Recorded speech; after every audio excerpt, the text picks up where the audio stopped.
watching Fox 35 News Plus, streaming on Fox Local.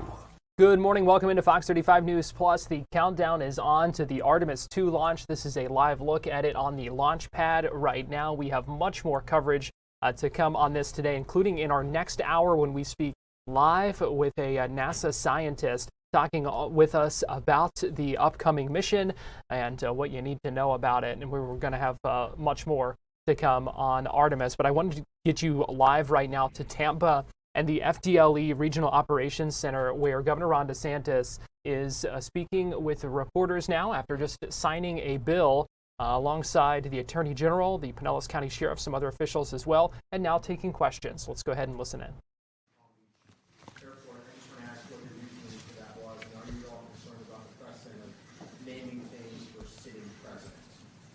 Well, the legislature passed it, and he's a friend of mine. He's a sitting president from Florida, the first one we've ever had from Florida.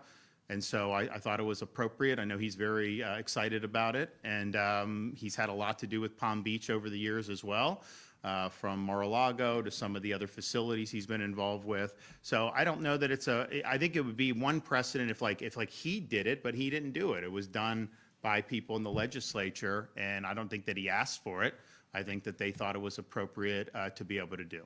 Governor, we're just a week after the big special elections that took place a week ago. Some of the biggest political upsets for Democrats in your tenure in office. Are we going to get more of your thoughts about that? And also, in Hillsborough County, some people thought you should have been more involved in the race. The speculation is that you didn't really support that particular Republican. You preferred somebody else in that race. Well, no, more involved. I was not involved at all in that race.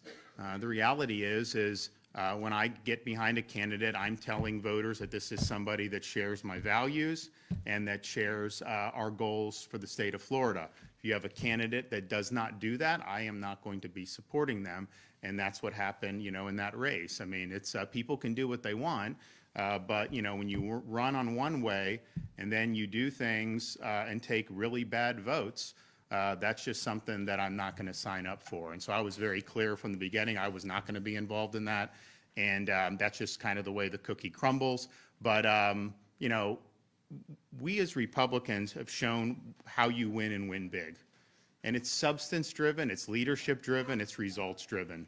When you steer away from that and you play some of the games, you're not going to have as good a results. That's just the reality. So, I look forward to helping folks that I have confidence are going to pursue, the agenda that made us successful, and I'm happy to do it. But I was not involved in any way, shape, or form in that, and that's just that was a decision, that I made based on the available choices in that race. But I will I looked at the data.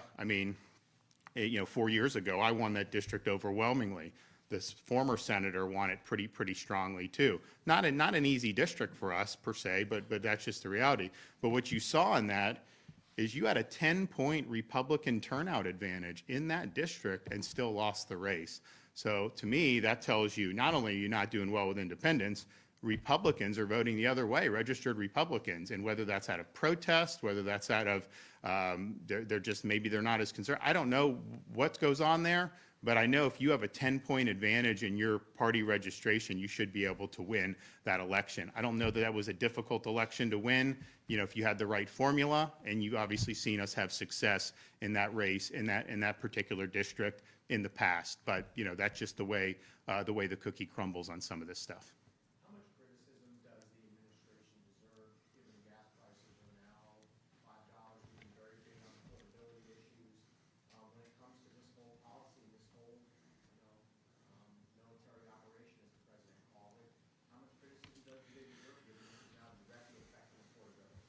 Well, look, I think that there's the thing that I've noticed that people are more sensitive about than anything else is gas prices. You will see if you have Wawa, well, now it's a lot higher, but go back 6 weeks ago, if Wawa was at $2.89 and the Shell station was at $2.98, people would wait in line in the Wawa to be able to reach those savings. And so I do think it's something from a consumer perspective is very noticeable and very meaningful for a lot of people. I think at the end of the day, it's going to be is this the new normal, or is there just a correction back to norm? Because they were very low for most of 2025 relative to what we had in 21, 22, and 23. And if that's the case, then I think people will pocket those savings. If it's not, then I think you're going to see that have a political impact, as we go forward. It's interesting, though. I know as Republicans, from the president all across the country, have always been very supportive of producing more of our own energy. And I think that that's something that's very smart. I think it's good. We've had some success in that. There's a lot of bureaucracy involved and red tape involved. But you now have situations where you would not be able, people were trying to say you weren't going to need oil. Remember everyone's going to have all solar, all this stuff. That was never the truth, but obviously that's not how the market has evolved. So it's very important that we have cheap, reliable sources of energy. That's been our policy here in the state of Florida. We have said we're not doing green mandates. We're not doing kind of the ESG. We want affordable and reliable, and that means natural gas. That means things that have proven to be reliable. People can use other things for sure, but we're not going to be mandating that. And I think that was the right policy then, and I think that's the right policy going forward. When does Florida plan to enact their expansion now that the state has dropped its lawsuit against CMS? You're going to have to ask the folks at ACA, about that. I know they're working some stuff out. We've had to do a lot of back and forth with CMS on various things. We've had to do a lot of back and forth on a lot of other things too, involving some of the federal agencies, and that's just kind of way those things go. But those folks are handling it, and I think they'll handle it well. Any comment on the Democratic Party chair from Orlando being arrested for assault this weekend at a no King Well, I just find the whole no kings thing to be comical at this point. It's like, first of all, you're out there protesting incessantly. Yeah, that's probably pretty good evidence we don't got a king, right? Because, you wouldn't be allowed to do that if you had a king. Second of all, I look at some of these, and I don't know what happened in Hernando, but I know if you're out there protesting and your goal is to somehow win hearts and minds, in the state of Florida, I would not advise you wave a communist flag. I think that's probably a bad idea. I'm just saying. Governor, when it comes to redistricting with the special session set for April 20th, do you foresee having to have that moved with the state need to redraw congressional boundaries? I don't think so. Obviously, if it doesn't get done then you'd have some window of opportunity beyond that. I think that date was set in consultation with some of the folks in the legislature. It seemed to make sense for a variety of reasons. It's not the absolute latest you can do it because our filing isn't even until I think the second week of June. So you do have some time for people to go, but I anticipate that it will be done during that week, as well as potentially some other issues. As you know, the budget has not been done. I don't know really how close they're going to do. There's going to have to be a special session to handle the budget. I don't think it's going to probably be the same week of that redistricting. I think it needs to be done sooner than that. And then you have potentially other issues like property tax to put on the ballot. You've got some other things that I think fell through the cracks that we may, I think the voters are going to want us to look at and get some results on. And no more posturing. Let's just get the job done. So I'd imagine you're going to see.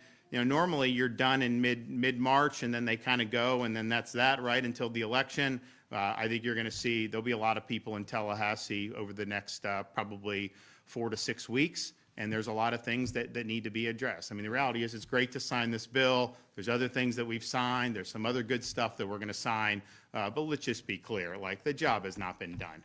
Not even close that the job has been done. There's a lot more work that needs to be done. I think that most of this should have been done already. It is what it is, but we're going to make sure that we do what the people elected all of us to do and deliver those results. And that's across a whole variety of issues. Obviously, people want to see the property tax proposal for homestead. Trust me. That will be front and center. That's going to happen. We never wanted to do it during the regular session for a variety of reasons, but that is going to be something that's going to be very, very important to a lot of people. Yes, the redistricting. Yes, the budget. Yes, there's probably a couple other issues that I think are going to need to be addressed, and some of them, are kind of big standalone. Some of them may be a little bit of nip and tuck from things that were already done, where maybe something fell off that you really don't, that shouldn't have fallen off. So we'll work through all that. But I hope that by the end of April, all the work has been accomplished.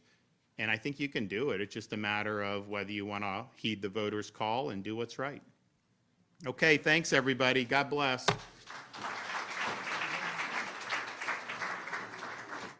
Governor Ron DeSantis answering some questions there. You also see Attorney General James Uthmeier at that news conference that wrapped up at the FDLE Regional Operations Center in Tampa, where the governor signed a bill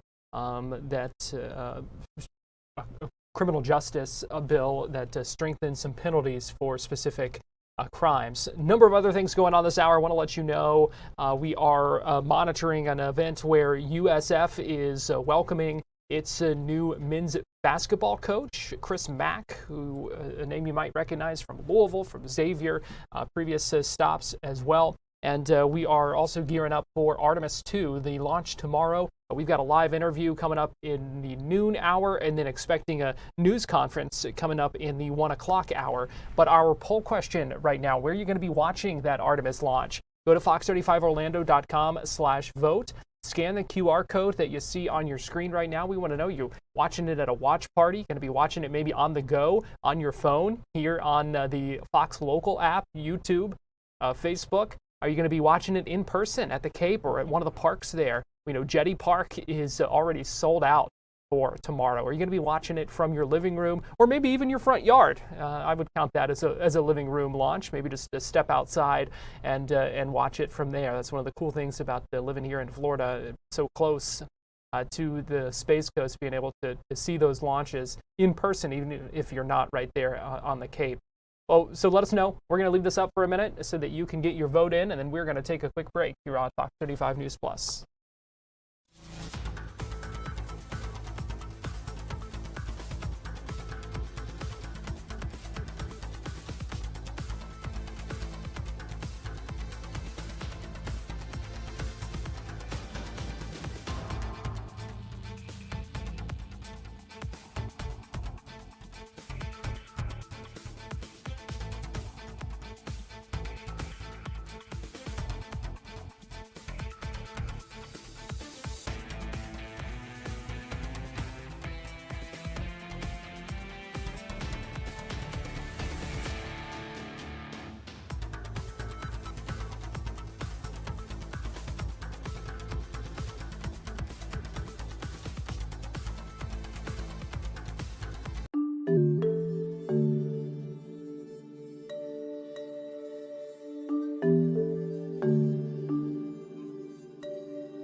Where will you be watching the Artemis launch? Slated for 6:24 p.m. tomorrow evening, live from Kennedy Space Center, Launch Complex 39B. Are you going to be watching it at a watch party? Going to be watching it on the go, maybe on your phone? You're going to be watching it in person at the Cape? Or are you going to be watching it from your living room or maybe even your front yard? We want to know. Let us know by going to fox35orlando.com/vote. You can also scan the QR code that you see on your screen right now, and we are giving you a live look at Artemis II on that launch pad on this Tuesday morning now, as we are not that far out from that launch. The countdown has begun. It was started yesterday evening, and then things are really beginning to ramp up ahead of that launch coming up tomorrow. We've got much more coverage of Artemis II coming today, especially tomorrow. We're going to have a lot of live reports all throughout the day from out in the field at Kennedy Space Center, a number of experts as well, but I want to let you know some of the coverage that we've got coming up today as well, coming up at noon. Got to be speaking live with Dr. Sharon Cobb, who's the Associate Program Manager of NASA's SLS program. So we're going to be talking about this moon mission. We're going to be talking about the SLS rocket. We're going to be talking all about what this means for the future when it comes to NASA. We are also expecting a news conference at 1 o'clock where we're going to hear from a launch team representative and also the launch weather officer with the 45th Weather Squadron at Cape Canaveral Space Force Station, talking about where things stand with the preparations at an Artemis II pre-launch news conference. So that is just the beginning of our Artemis II coverage that we will have for you today with a number of different angles and aspects for you. So keep it here on Fox Local over the next couple of days for much more Artemis II coverage. Fox 35 Storm Team meteorologist Brooks Garner joins me now. And Brooks, we are counting down. I know you're excited too for the Artemis launch, about a day and a half away. Amazing. We're going back to the moon for the first time as humans since December 1972. Of course, we've sent robots up there and lunar modules and explorers and satellites, but to actually orbit around the moon on the back side of the moon, the dark side of the moon, it has been 53 years. That's incredible. And to think that this is going to lead up to a permanent presence on the moon, that's even more amazing. Yeah, it really is. It's not just a quick visit. So. No, so a lot of excitement for that, and weather forecast hopefully still cooperating. Yes, it is. So we're good. We're giving it about an 80% chance for a go. Not a 100% chance, but we're growingly optimistic that it should be okay.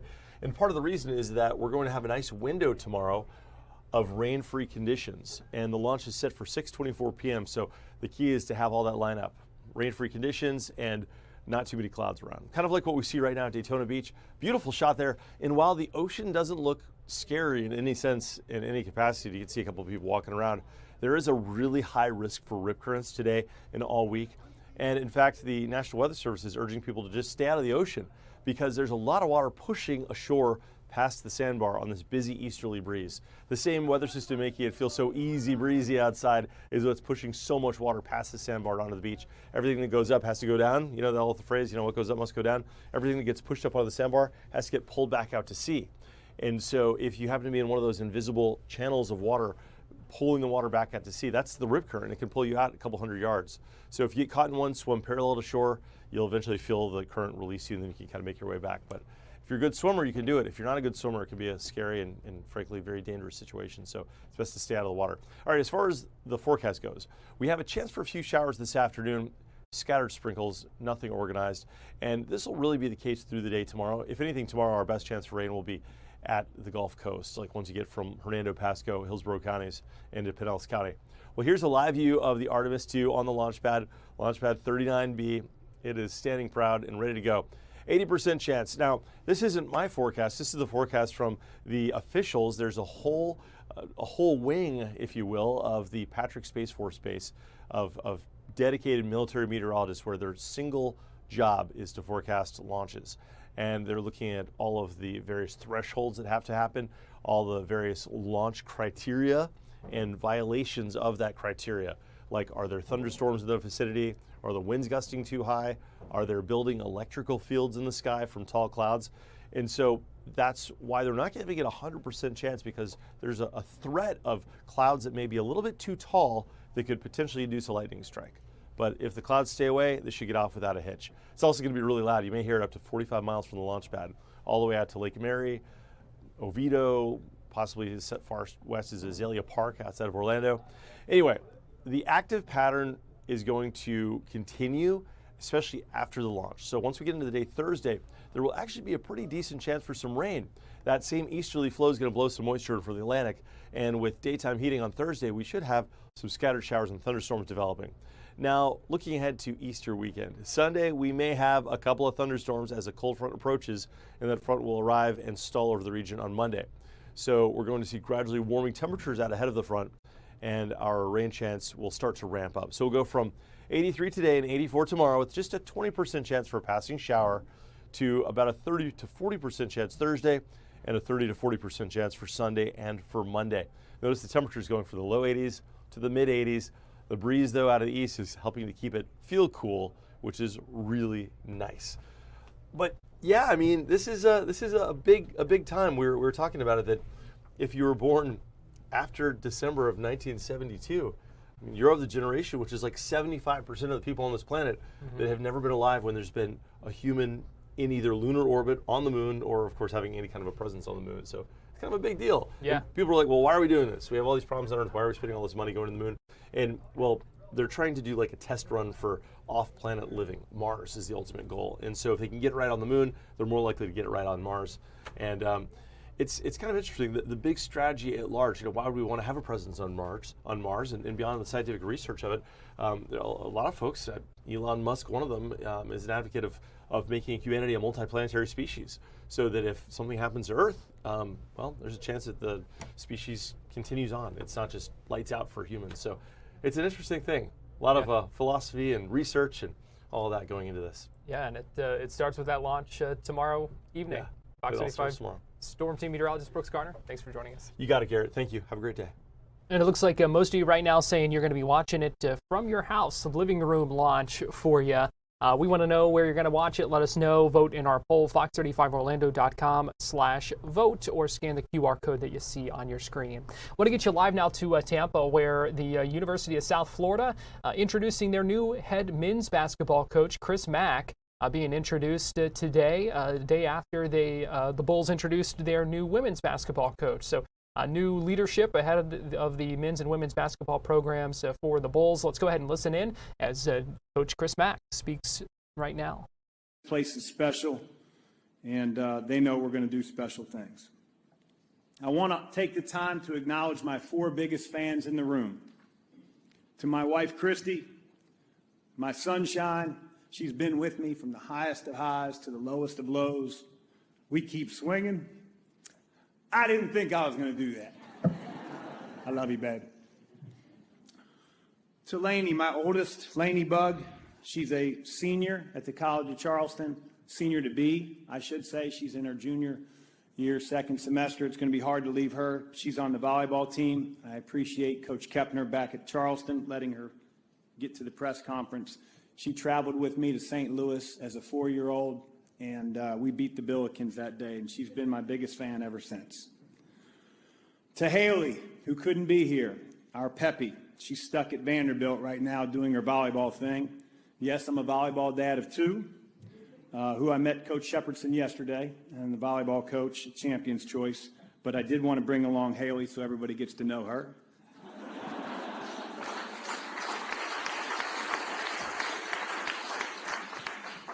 I'm sure she'll kill me once somebody zooms in on the picture.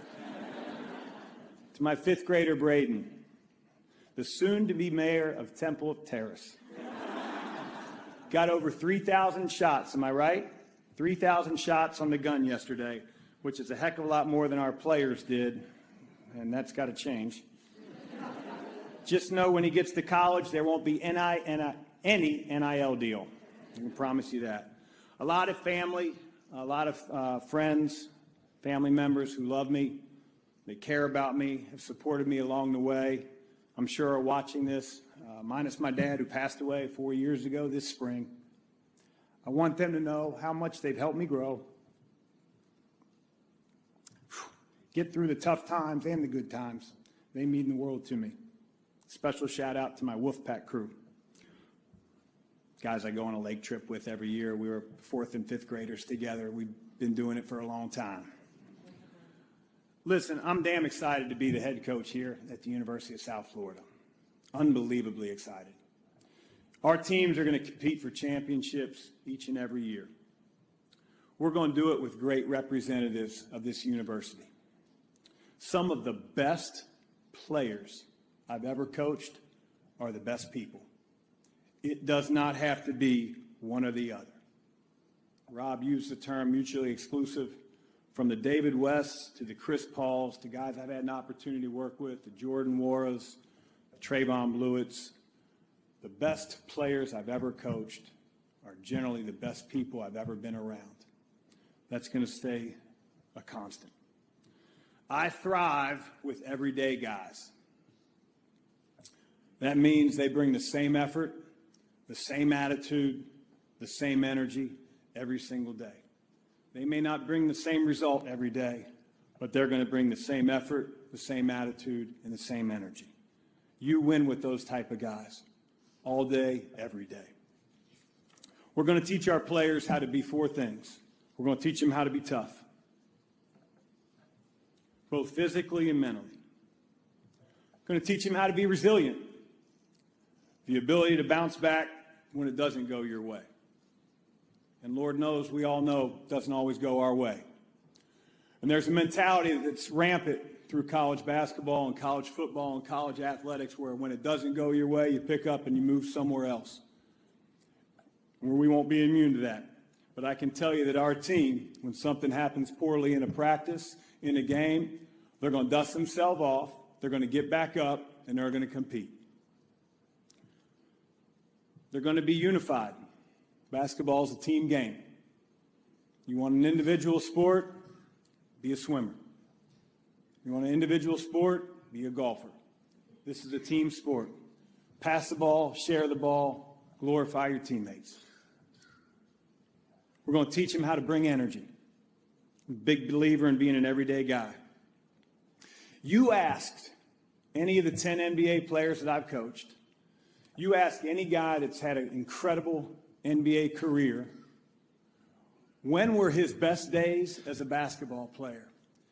Every gosh darn one of them will say, take me back to college. How can you not bring energy? How can you not bring passion? Chris Mack, the new head coach of the USF men's basketball program. He's been at Louisville, been at Xavier, had some success there too, led Louisville to a #1 AP poll ranking, led Xavier to a #1 seed in the NCAA tournament. So exciting times ahead, hopefully, for the USF men's basketball program. We're going to take a break right now here on Fox 35 News Plus, but we'll be right back.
You're watching Fox 35 News Plus, streaming on Fox Local. Give you a live look right now in Tallahassee, looking toward our state capitol on this Tuesday morning. Live on Fox 35 News Plus. Lawmakers not in session right now. They wrapped up their regular session, but are going to be back soon for potentially 3 special sessions. One, they've got to get the budget done. One that we expect on redistricting, potentially another one on property taxes. So all of this begging the question, is it time for Florida to have a full-time legislature? That was the question posed by Jeffrey Schweers of the Orlando Sentinel in a piece that he published earlier this week, looking at whether the state has outgrown having a part-time legislative body. I want to bring in Dr. Bob Jarvis, who is a law professor at Nova Southeastern University and is quoted in that Orlando Sentinel piece that I just mentioned. Dr. Jarvis, we appreciate you joining us here on Fox 35 News Plus. Okay, so has Florida outgrown a part-time legislature? What do you say? Oh, I think so. I think when you consider how large the state is and how enormous its problems are, there's no question that Florida needs to have a full-time legislature. You know, it's interesting. All of the other large states, except Texas, have a full-time legislature. California, Illinois, Massachusetts, Michigan, New York, Ohio, Pennsylvania. So it's really, quite remarkable that we don't have a full-time legislature. So just talk to us a little bit about the setup here and, why this is that most states kind of have part-time legislatures. Well, most states, there is a tradition in this country of having so-called citizen legislatures, which are made up of ordinary citizens who for a few weeks or a few months of every year or every other year come together and set the state's policy. And that's a very romantic notion. It's a notion that comes from the Jeffersonian era, and it's a notion that served Florida well during its first 100 years as a state. But, when you have a state like Florida, $115 billion budget, 23 million residents, a state that is so diverse, it's clear that notion of, a part-time citizens legislature just doesn't work in modern reality. What are some of the limitations and constraints of that we're seeing? Well, the biggest problem, of course, is that the legislature simply does not have enough time. And that's why the Florida legislature in recent years has been having to hold special session after special session after special session.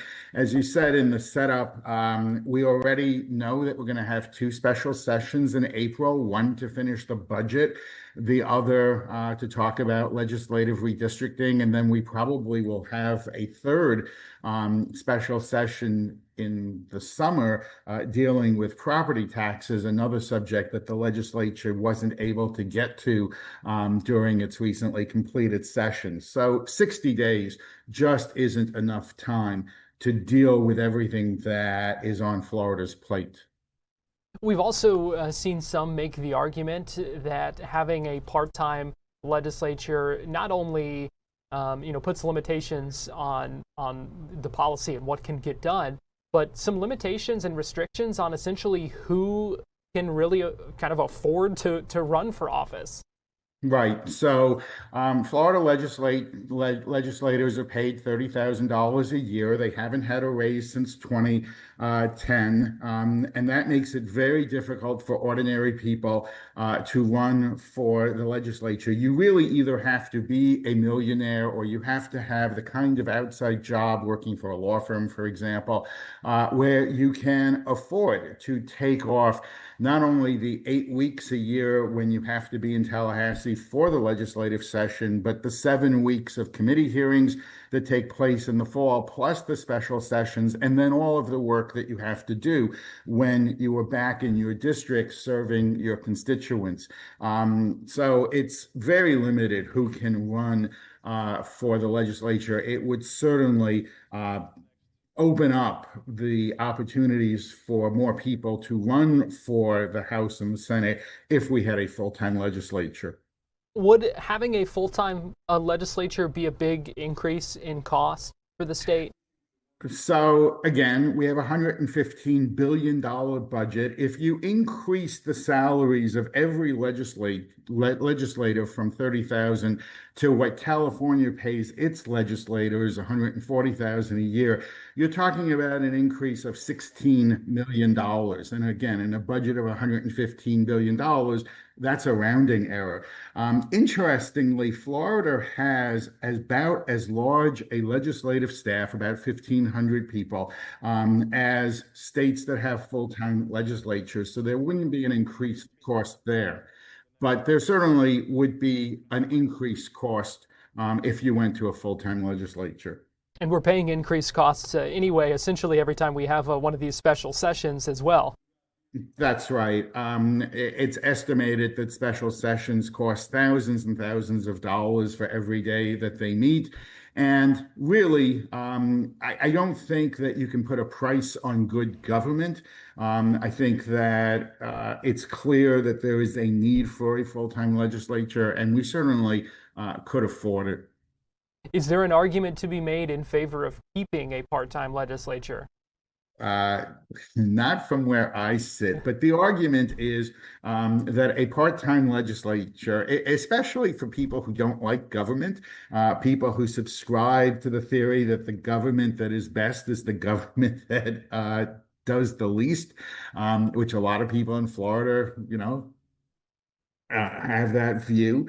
A full-time legislature certainly could get more done than a part-time legislature. But I mean, again, I think if you really look at how large Florida is and how big the budget is and how many people live here and how diverse our economy is and the kinds of problems that we are facing, things like affordable housing, I really don't think there's any credible argument to be made for keeping a part-time legislature. What would it take to get this changed? What is that process like? Well, it would take a constitutional amendment. It would be, it would have to be something voted on by 60% of the voters. Whether or not you could persuade 60% of the voters to go to a full-time legislature, I mean, I think it would be very, very difficult. It certainly would be an uphill battle. But again, when you look at the other states that are of similar size and complexity to Florida, and all but Texas have a full-time legislature. And when you look at all the things that are not getting done in the Florida legislature, I think any reasonable person would say, let's at least give this a try. You can always include a sunset provision where if it wasn't working after 5 or 10 years, you could go back to a part-time legislature. But I really think that if explained properly to Floridians, that they would vote in favor of a full-time legislature. Dr. Bob Jarvis, law professor at Nova Southeastern University. Really interesting, I think, conversation to have, and we appreciate you joining us here on Fox 35 News Plus this morning. Thank you for the opportunity. We're going to take a quick break, and we'll be right back.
watching Fox 35 News Plus, streaming on Fox Local. Oh, welcome back into Fox 35 News Plus. I'm Garrett Leimer, and thanks for joining us on this Tuesday morning live on Fox Local, YouTube, and on Facebook. We are continuing to track the latest in Operation Epic Fury, the ongoing conflict in Iran right now. We know the United Nations Security Council is meeting right now and discussing conflict in the Middle East.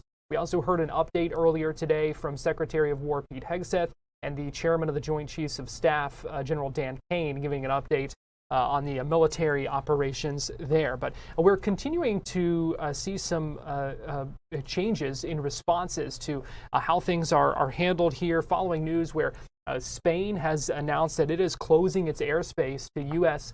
planes that are involved in the war effort. And so joining us live now to talk about all of these developments and what it means for us here in the United States and here in Florida. We've got Dr. Houman Sadri, a UCF associate professor, joining us live now via Zoom. Dr. Sadri, we appreciate your time. Thanks for joining us today. Thank you very much for inviting me. So first of all, just to kind of give us a rundown of where things stand right now when it comes to the relations in the region. Certainly. I think this particular crisis shows how complex the issues can be in the Middle East, particularly as far as the Islamic Republic is concerned.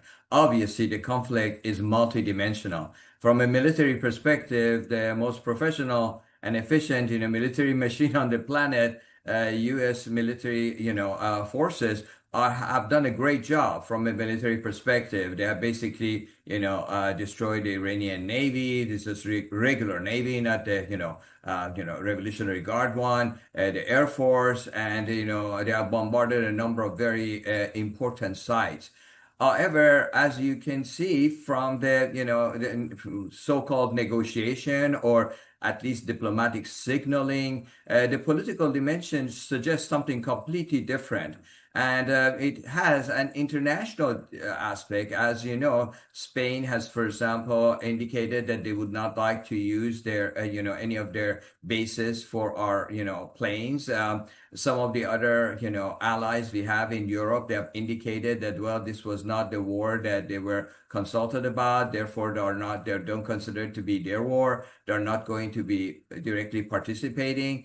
So political dimension of it basically shows that, fortunately or unfortunately, we are basically alone and only in partnership with Israel, even if some of the local governments, we have the blessing of some of the local governments, and then, of course, economic dimension of it shows that how the global impact of this conflict, which is so far away from parts of Asia and Far East than, Europe and everywhere else.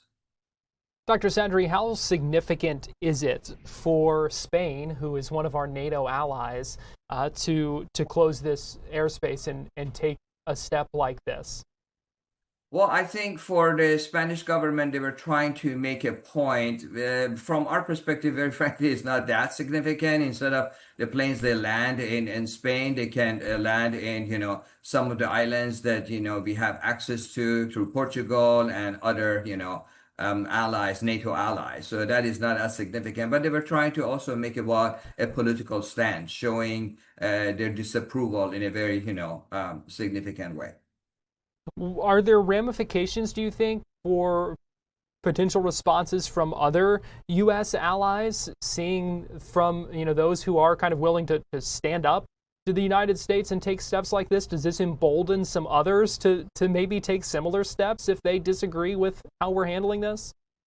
Well, if you recall, just about several days ago, the other European allies very, very clearly, each one of them in their own way, indicated that they would not participate. Germany, France, UK has been kind of resistant to do something, themselves, and Italy and others. So yes, we have seen this signal, but that signal didn't start with Spain. It actually, each one of them they have made, even though they're all members of pretty much European Union, with the exception of UK right now, but they show a kind of united European stand, Western European stand. So where do things go from here then, if they are kind of sending that signal, like you said, that we're on our own here? Right. Well, what I'm right now concerned about is about the signals we are getting from Pentagon, Secretary of Defense or War, Hexet about the whole notion of the signals also about capturing the Hark Island. I believe that is possible because I think the idea over there is that if we can somehow control, a place that Iran is exporting 90% of its, oil and gas, then we would have a bargaining chip. Capturing the island is possible, but holding it, an island which is barely about 15 miles away from Iranian, shoreline is going to be very challenging in terms of supplying it with food and ammunition and everything else. And that would be probably something that really Revolutionary Guard would want. Why? Because they're going to have American soldiers, like at least 40, 50,000 American soldiers within the range of their artillery. They do not need to do anything fancy, beyond the, drones and, missiles and everything else. They can just do, shoot the island with that. And they would like to make sure that, the cost of the war, not just, of course, the war has been costing us almost about $1 billion a day, with the, weapons and everything else we're using. But the cost of the war in terms of human loss is going to increase. And that's what they are hoping for. So they are there for the long run. We were hoping to finish the job in a short run, which obviously, as you know, it hasn't happened. Right now, we're in week 5 of this conflict, and what the White House has said would be kind of 4 to 6 weeks. If things extend beyond that window, does that change some of the math and some of the kind of interplay and dynamics that are at play here? Excellent question. Yes, I think Iranians are counting, on the time being on their side. Very frankly, is not on our side. Another thing that is working very much to their benefit, I know that we have been focusing on their drones and impressed with their cheap drone, that they are able to actually achieve, targets that we kind of underestimated before. But what is really working for them is their geography. Look, they don't have Navy, they don't have a major Navy. And I don't think they were planning to, like, in a World War II style, have a, ship, confronting another ship, an American ship. They don't have that one, but Strait of Hormuz being as narrow as it is. I mean, people, they say, oh yes, it's a major body of water. Yeah, it's a major body of water that carries about 90% of the oil of basically many countries in Asia. And since those countries, the stock market is pretty much connected, to the global system, that is affecting us, if not directly, at least indirectly is affecting us. And it's very narrow. It's about 20 nautical miles, which is barely about 40 kilometers. And not the entire strait is usable because the way oil and transported and the container ship are, transporting things, there is only 2 lanes. One lane in the northern side, going from, the open sea to the Persian Gulf, and the southern, side from the Persian Gulf out. It's very easily controllable, and they don't, again, as I mentioned, they don't need even the ballistic missiles. They can actually use long range, artillery to, harass ships. Well, we are certainly seeing gas prices here spike this week with all this going on. There's no doubt about that.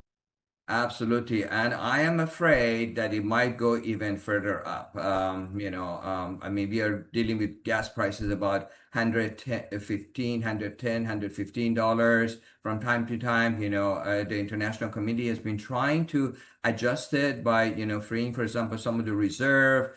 Sometimes the president, makes comments to calm down the market. But market has a mind of its own, and there is no controlling that one. And it basically works more with psychology than anything else. Well, UCF Associate Professor Dr. Houman Sadri, always appreciate your expertise. Thanks so much for taking the time to chat with us here on Fox 35 News Plus today.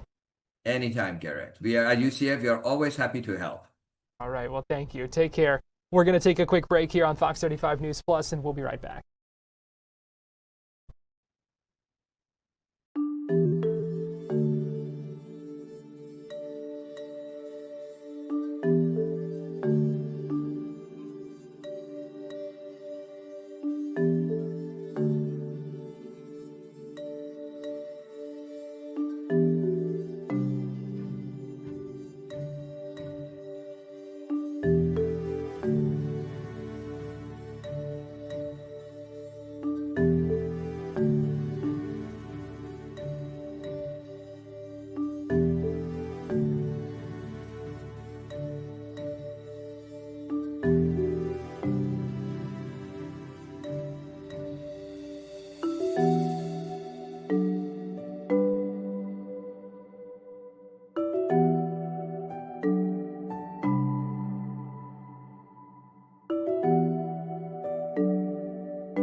Where will you be watching the Artemis launch? That is our question this hour here on Fox 35 News Plus. Go to fox35orlando.com/vote. Scan the QR code that you see on your screen right now. We want to know where you're watching the Artemis launch. You can also drop us a comment if you're watching on Facebook or on YouTube. Let us know. I'm going to have our producer Aaron check through those comments, see if we have any unique places that folks are going to be watching this Artemis launch. Is it a watch party? You're going to be watching on the go? You're going to be watching in person at the Cape? Or you're going to be watching from your living room or maybe your front yard? We want to know. So that's coming up tomorrow, 6:24 p.m. The countdown is on. Here is Artemis II on the launch pad ahead of that launch. We are just a few minutes away from hearing from Dr. Sharon Cobb, who's the Associate Program Manager with NASA's SLS program. Going to be talking with her about the importance of this mission, and we're really excited to have her join us coming up in just a few minutes. Now, in the meantime, we did hear this week from the crew of Artemis II. It's 4 astronauts, 3 of them from NASA, who are going to be on board, and they spoke from quarantine on Sunday after they arrived on Friday to the Kennedy Space Center. I had the chance to get to know them a little bit better ahead of this launch, and here is some of what they said. Thanks, Courtney. It's great to hear your voice. Great to see the rocket on the television. I know we're here at the Kennedy Space Center, and every chance we can, we're going out to Pad 39B and just looking at that amazing vehicle that this incredible team has put together. I'll hand it over to Victor. Good morning. It's great to see you virtually, and looking forward to answering all your questions. Good morning, everyone. Things are certainly starting to feel real here at the Cape. Our families joined us yesterday, and we had a chance to be on the pre-test brief for the actual starting of the launch countdown. So we're excited to be a part of all that, and we're excited to share with you today. It's a really cool feeling right now. We're just down the hall, our spacesuits. Since we got here, we've done a dress rehearsal, if you will, getting into the suits. And with the families arriving yesterday, pretty special to take them out to the pad, show them the rock in the daylight, and then again, all lit up in its spectacular beauty at night. So back to you, Courtney. Thank you all. We'll go ahead and begin our Q&A portion of this news conference. Our first question comes from Irene Klotz with Aviation Week.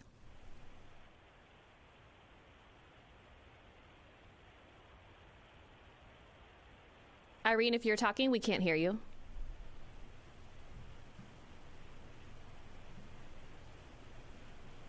Hi, can you hear me now? We have you loud and clear. Great, thank you. My question is for Reed and Victor.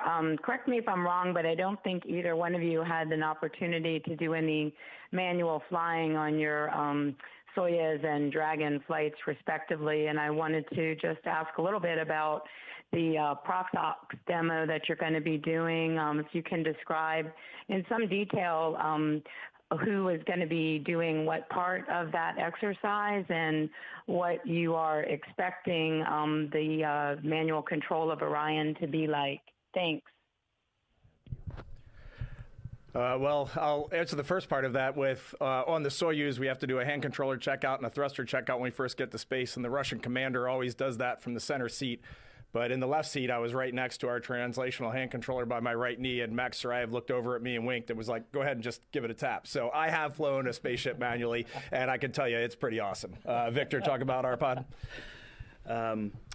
It's actually a really important evolution. You know, we have to make sure that the Artemis 3 and 4 missions have this capability, and so we are essentially going to make sure that the vehicle flies the way that we think it does, that we designed it to do. And so we're going to not only fly the vehicle manually, we're going to, execute the 6 degrees of freedom, so translating forward, backwards, left, right, up, and down, and then also being able to rotate, pitch, yaw, roll, and pitch on roll. But we also want to give, qualitative and quantitative feedback to the ground team. So letting them know what it feels like now that we can hear and feel the thrusters, and to just understand the human experience. And so one really interesting thing that's going to happen during the proximity operations demo, where we're going to start out probably beyond 100 meters and get all the way in as close as 10 meters at some points in the demo, is to give them feedback, so verbal feedback. And so we're actually going to switch seats. Reed is going to launch in seat 1. I'm going to launch in seat 2. But we're going to take our suits off, and then we're going to get back into each other's seats. And he's going to run the procedure while I fly the vehicle primarily. But I'm also going to put my communication system, actually his communication system, on voice activation so I can just talk to the ground continuously. And so the ground team can hear from the crew. It's really a crew experience to fly that vehicle. But to give them feedback on essentially, hey, this flies like the simulator, or this is how it's very different from the simulator, so that we can verify and validate the models for training the later crews. Really cool to hear them talk about flying that spacecraft. And we, as we've been talking about, are not that far away from seeing that launch coming up hopefully tomorrow evening. Joining us live now to talk about this upcoming mission, we are pleased to be joined by Dr. Sharon Cobb, who's the Associate Program Manager of NASA's SLS program. Dr. Cobb, thank you so much for joining us here on Fox 35 News Plus today. It's a pleasure to be here. We're so excited about this mission. Yeah, just talk to me about that. I mean, for all of the work that has gone into this, to be here at this point, the countdown is on. What are those feelings? What are those emotions? Just what are you going through right now as these final preparations continue? Can't really describe it any other way than beyond excited. Our teams have worked so hard to prepare the hardware, to have all of the training in place. And so the Space Launch System is ready to go. We're going through our startup procedures today and very excited about the opportunity to launch the first crew on the Artemis II mission. Yeah, what is the importance of this mission? We've heard so much about its historic nature and the role that it plays, but why is this so important? This mission is just the beginning of a golden age of exploration. So we'll start this mission by testing out some of the systems that are required to send humans back to the moon for the first time in over 50 years. So we'll be working through all these things, but this is just the beginning of that Artemis campaign. So at this point, after we've conducted this mission, we'll be ready to start establishing a moon base, and with the hope that eventually we'll be sending humans to Mars. So this is just the beginning of our exploration plans. And this is considered a test flight. And so what are some of the main goals and the main things that you're hoping to learn from the SLS rocket and the other things here as part of this mission? Well, we'll be testing and looking at all the data that comes off of those systems as we go through launch. We've made a few changes to the rocket to improve its performance as we go through this mission. But once we've completed the rocket part of the mission, then the Orion crew will be testing out many of their capabilities in that capsule. So they'll be looking at their environmental control and life support systems. They'll be looking at rendezvous and docking and getting prepared for future missions. Yeah, let's talk about some of those future missions. We've heard about this moon base that NASA wants to build. Talk about why that is a goal, why that is so important now for the future of space exploration and space travel.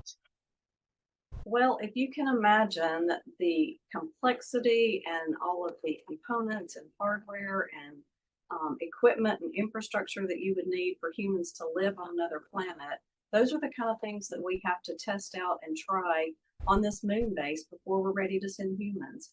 So we'll be sending lunar rovers, we'll be putting the infrastructure in place. It's a phased approach. So we'll test out different components as we build that infrastructure. And then when we get to the final phase, we'll be ready to send crews to habitat the moon in the habitats that we'll be placing on the moon. So it's an exciting time to think about exploration in the future and the many advantages and benefits that we're going to learn from testing this equipment. And we heard in that clip that we were playing right before we had you join us, we were hearing Victor talk about some of the training and how things might be similar or different. What is the training like to get ready for something like this?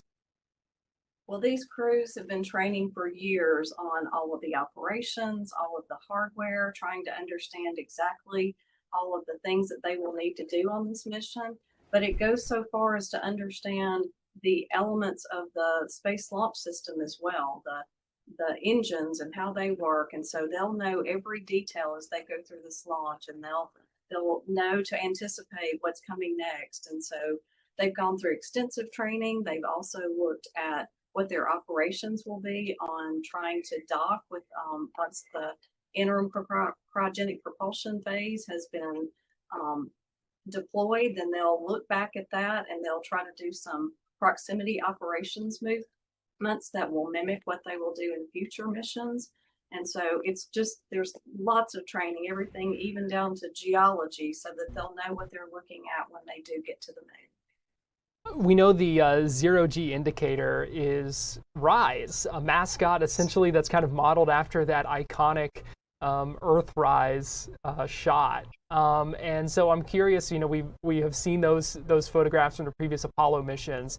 This mission is really going where no one has gone before. And so what are these astronauts going to see on their journey around the moon? Well, they will see things that the human eye has never seen before. There'll be an opportunity for them to fly around the backside of the moon, and that's something that we've never been able to do before with humans. And so they'll be looking at those images.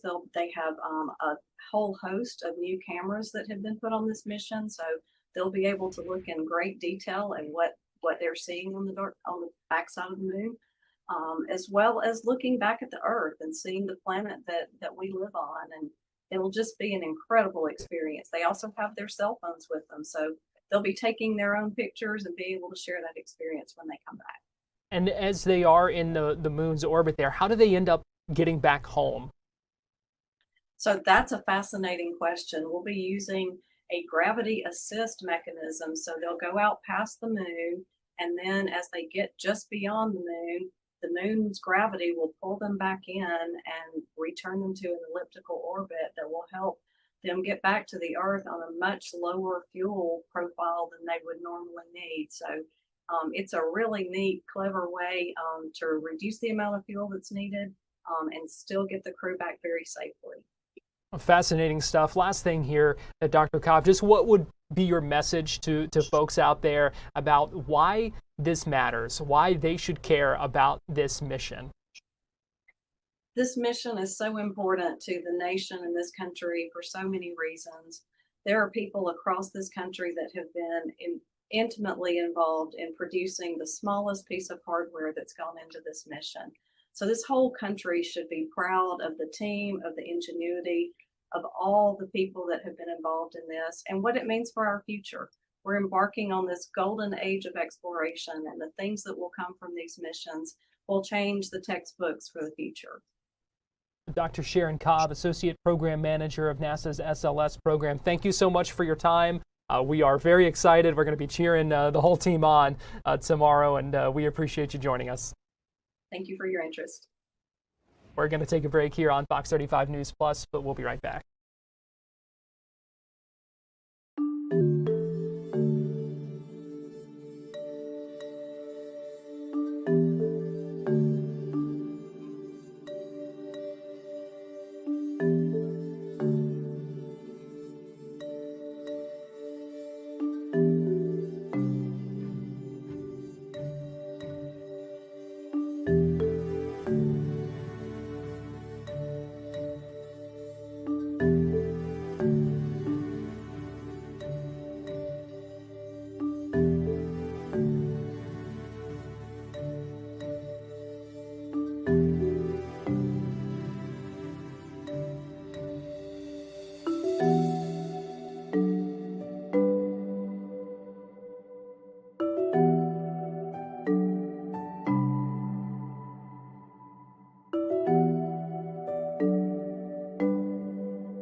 You're watching Fox 35 News Plus, streaming on Fox Local. Welcome back into Fox 35 News Plus. I'm Garrett Weimer, and thanks for joining us on this Tuesday afternoon, live on Fox Local, YouTube, and on Facebook. A special ribbon cutting today as the Orlando Health Women's Institute unveiled their brand new state-of-the-art mobile maternity clinic. It's a program that they really hope to expand the access to care for folks when it comes to maternal health services. So things like prenatal visits, ultrasounds, all kinds of things. This mobile clinic is going to start seeing patients as early as tomorrow. And we were at the event today as they talked about really the world that it opens up once it starts seeing patients tomorrow.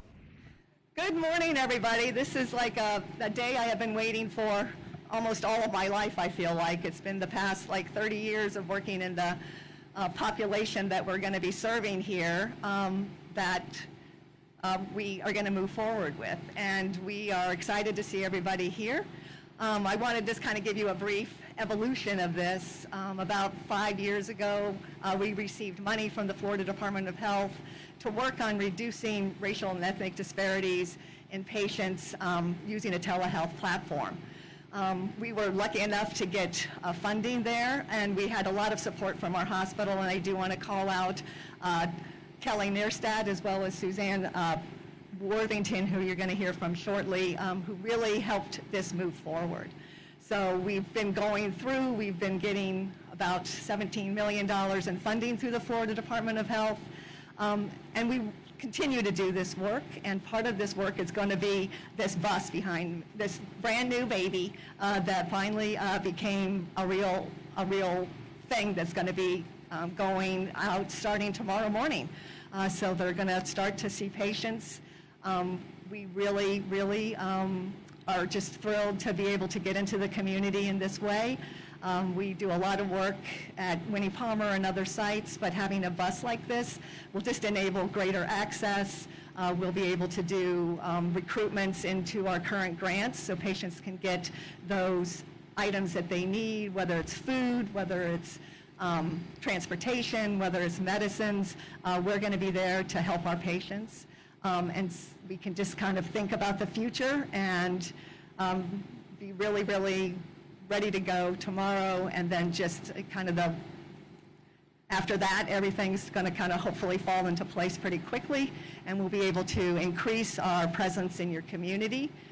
We do realize that we want our patients to be well handled and well managed by our teams, and to that effect, we've been really very deliberative in making sure that we had a population of our team members who mirrored the population that we're taking care of, so that every patient should be able to be linked to somebody who comes from their community, speaks their language, all those kind of things we are being able to do because we've been very deliberative in making sure that we had those things in place.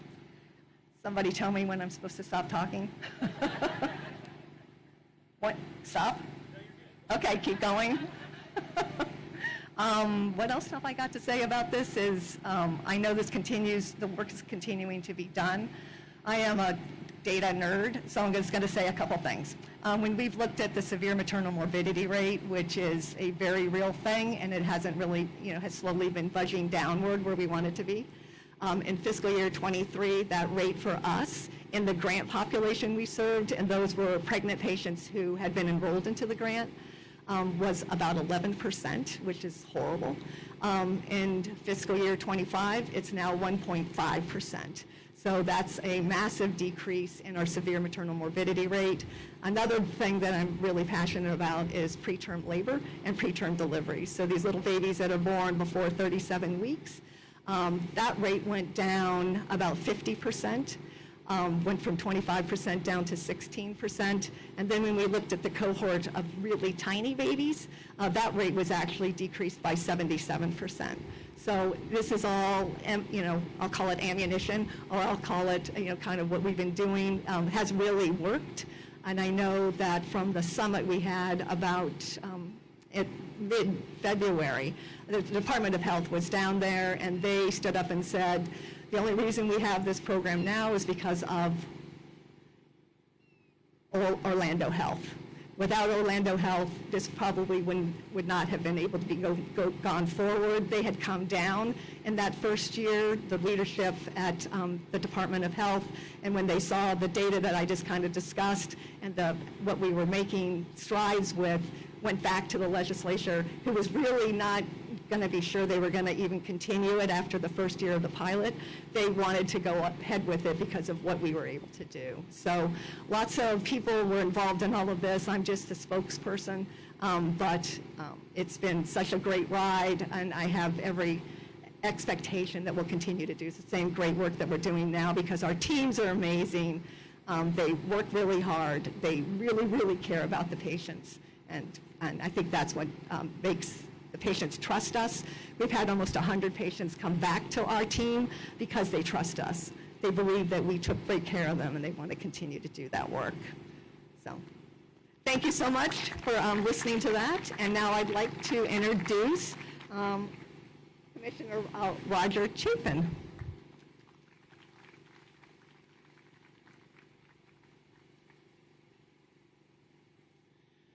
Good morning. Thank you. Thank you all for being here. It's a little bit of a full circle moment for me, thinking of maternal health. I was actually born at Orange Memorial on Orange Avenue in Orange County, obviously later became ORMC, and today is Orlando Health. Thank you, Dr. Boardman, and I want to give a quick shout out to Gerald Childs, who's the executive director here at the Rosemont Community Center. If you look around this fabulous, there he is, Gerald.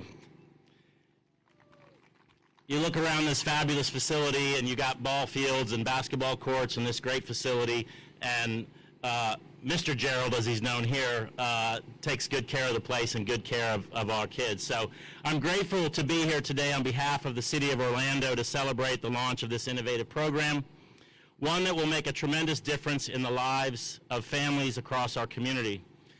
This mobile clinic will serve locations throughout the city, including here at the Rosemont Community Center in District 3, which I proudly represent. Bringing comprehensive maternal health services directly into the neighborhoods means more women will receive the care they need when they need it. By reducing barriers like transportation, childcare, and other everyday challenges, the clinic ensures that expectant mothers can access high-quality, compassionate care regardless of their circumstances. The City of Orlando is proud to partner with Orlando Health on such a critical initiative. Thank you to everyone who made this possible. Today marks the beginning of a program that will support our city's goal of providing quality services to our residents and promoting a vibrant, inclusive community. And with that, I want to express my gratitude to Orlando Health for their partnership in this effort. It's my pleasure to hand the mic off to the Chief Quality Officer, Suzanne Worthington. Thank you again for coming this morning.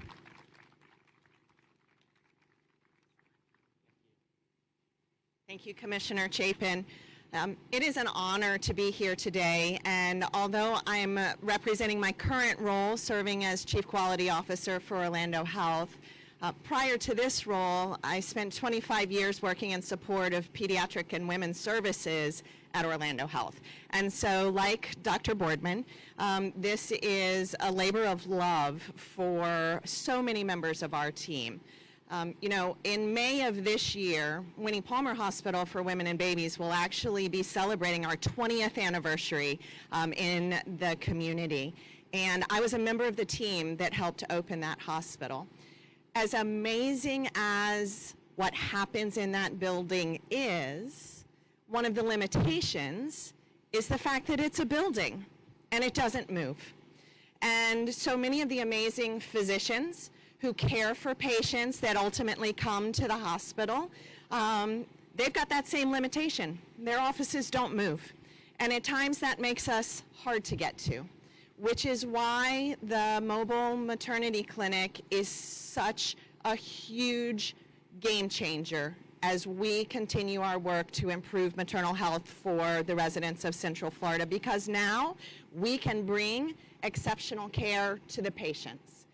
We know that being a expectant mom is hard, it's overwhelming. Chances are you are balancing work, life, family, other children, and making time to get to your appointments is hard to start with. If you also face challenges that limit your access to transportation or make daycare really complicated to arrange, what we know as women is we're going to take care of everyone else first, which means we won't make time to get ourselves to the appointments that we need. And so when we can bring care into our communities, into our neighborhoods, and get rid of some of those challenges for our patients, it's going to make a difference for them. It's going to allow them to take care of themselves and their families in ways that they wouldn't otherwise have access to. So we are so excited to begin this work right here at the Rosemont Community Center. We look forward to spreading it across the Central Florida community. You know, the mission of Orlando Health has been the same mission for the entire 31 years that I've been a team member there, and it is to improve the health and quality of life of the individuals and communities we serve. And I can think of no better example than what's right behind me of taking care of every piece of that mission all at once. So as excited as I am for today and the opportunity you all are going to have to see what is inside the mobile maternity clinic, there's going to be a couple of days even better than this. Tomorrow will be one of them when we actually see our first patient in the bus. But even more special, I think, will be someday, I'm going to say 5 to 8 months from now, when we have the chance to see that first mom and her newborn baby come back to the bus for their postpartum visit. That will be proof of how impactful this service has been. And so thank you all for taking time out of your morning to be here with us today. We're going to cut the ribbon and then welcome you all inside to show you a little bit of what we think is going to make such a tremendous difference for our community. Thank you.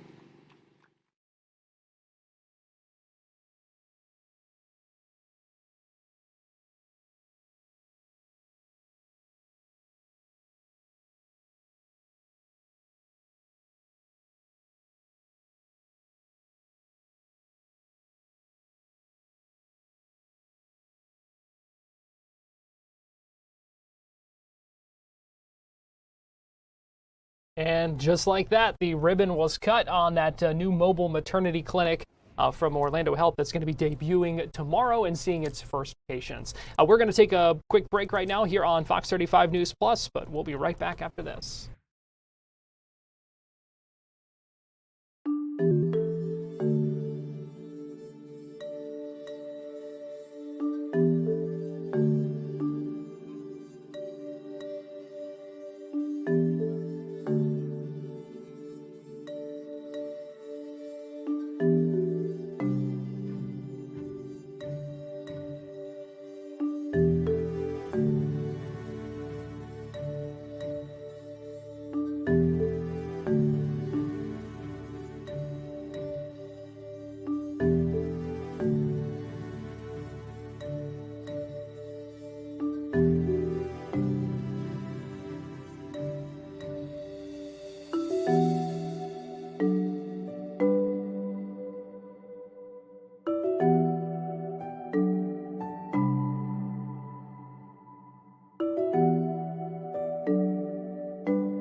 You're watching Fox 35 News Plus, streaming on Fox Local.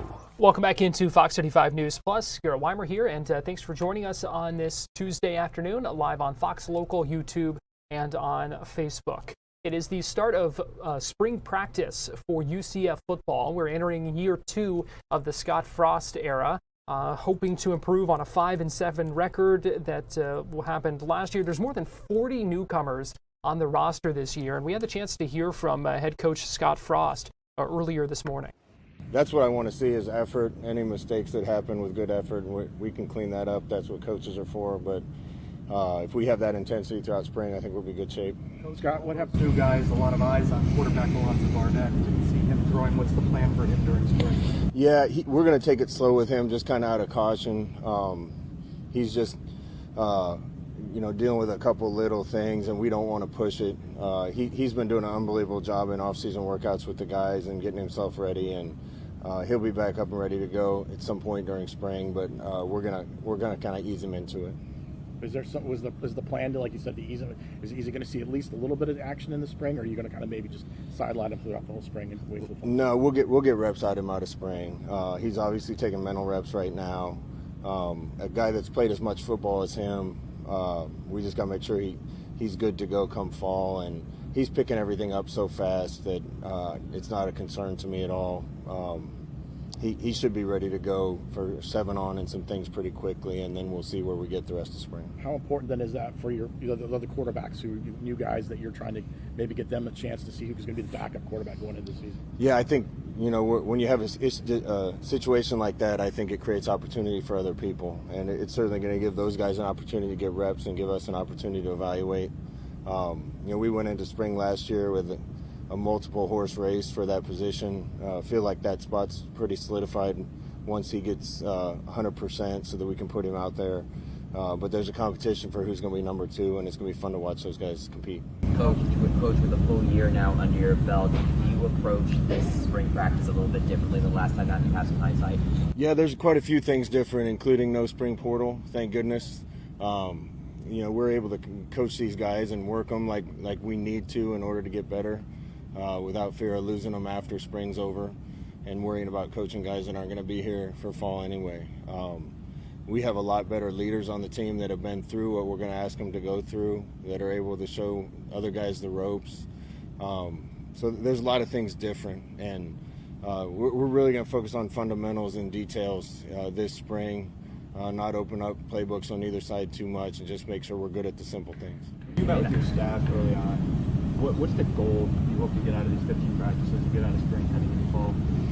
Yeah, we want guys to compete, so that's number 1. And there's certainly going to be no depth charts made after spring ball, but we'll have an idea where guys are going to start fall camp at least. So I want to see guys compete, take care of each other, but compete. And like I just said, we need to be better at the simple things than we were last year. Just technique, fundamentals, toughness, those type of things. If our simple things work a little better, then we can get creative at other times. But really want to focus on the basics in this spring practice and make sure technique's hot, fundamentals are hot, and we're getting good at the things we're going to do the most. What's the status of some of the guys come back from surgery, the workload in spring between Forrest and Steer, some of the guys have missed last year? Yeah, both of them are tracking really good. Horace is able to actually do some indie. The only thing he can't do right now is really punch a sled or anything, but we got him up and moving around. I watch Sincere run almost every day. He's getting better and better coming off a foot. So, there's been some guys that are limited or missed spring, but we have a lot more guys with a lot of college football experience that have played in games. And spring practice is still really important, but I think guys that have that experience are able to show up in fall and be ready a lot quicker than someone who hasn't played a lot of football. Our whole team's older, more mature, and with more experience, and that's going to pay off even with some of the guys that are going to miss part of spring. I know it's just one day, but did anyone impress you? Any player or position group, anyone standing out early? Yeah, it's hard to say until I watch the tape. I was impressed with the first day with our hustle on defense and getting to the football. The D-line in particular was a lot more active than we were at the beginning of spring ball last year. We hit a few deep balls today, which took us a while to do throughout spring and fall camp last year. So the receivers, I thought, had a good first day, but I'll know a lot more after I watch the tape. Last camp, we spoke about who won the day, offense or defense. The offense defense won the day. They felt like a little step ahead. Do you kind of expect that same defense to be ahead to start off, or you're going to try to keep it more equal? You know, I felt like the offense operated better today, but again, part of that's because we have a lot of guys that have been through this and are experienced in our scheme and our system. You know, DT's run all the routes that we're asking him to run, so there's never a mistake there. And Caleb Rollerson and Connor Meadows and Cushman, and a lot of these guys have been there, done that, and that limits your catastrophic mistakes. So I thought the offense operated a lot better on the first day than I've seen in a while in spring. Mostly because of the age of our guys and the experience. Head coach Scott Frost speaking to reporters earlier today. So from a spring practice of a fall sport to talking about a spring sport and a summer sport. Let's talk a little softball here, because some exciting news for Cindy Ball Malone, who's the head softball coach at UCF, who has now been hired as well to head one of the teams in the professional softball league. We're talking about the Athletes Unlimited Softball League and the defending champion Utah Talons, hiring Coach Bear as their new head coach. He is still staying on as head coach of the Knights as well, and we are pleased to be joined this afternoon by Coach Cindy Ball Malone, joining us live now via Zoom. And Coach Bear, we appreciate you joining us this afternoon. How are you doing today? I'm great. Thanks for having me. So how did this come about? I mean, this is really exciting news. I'm sure a great opportunity here on this for the second season of this professional softball league. I mean, how did this all come about?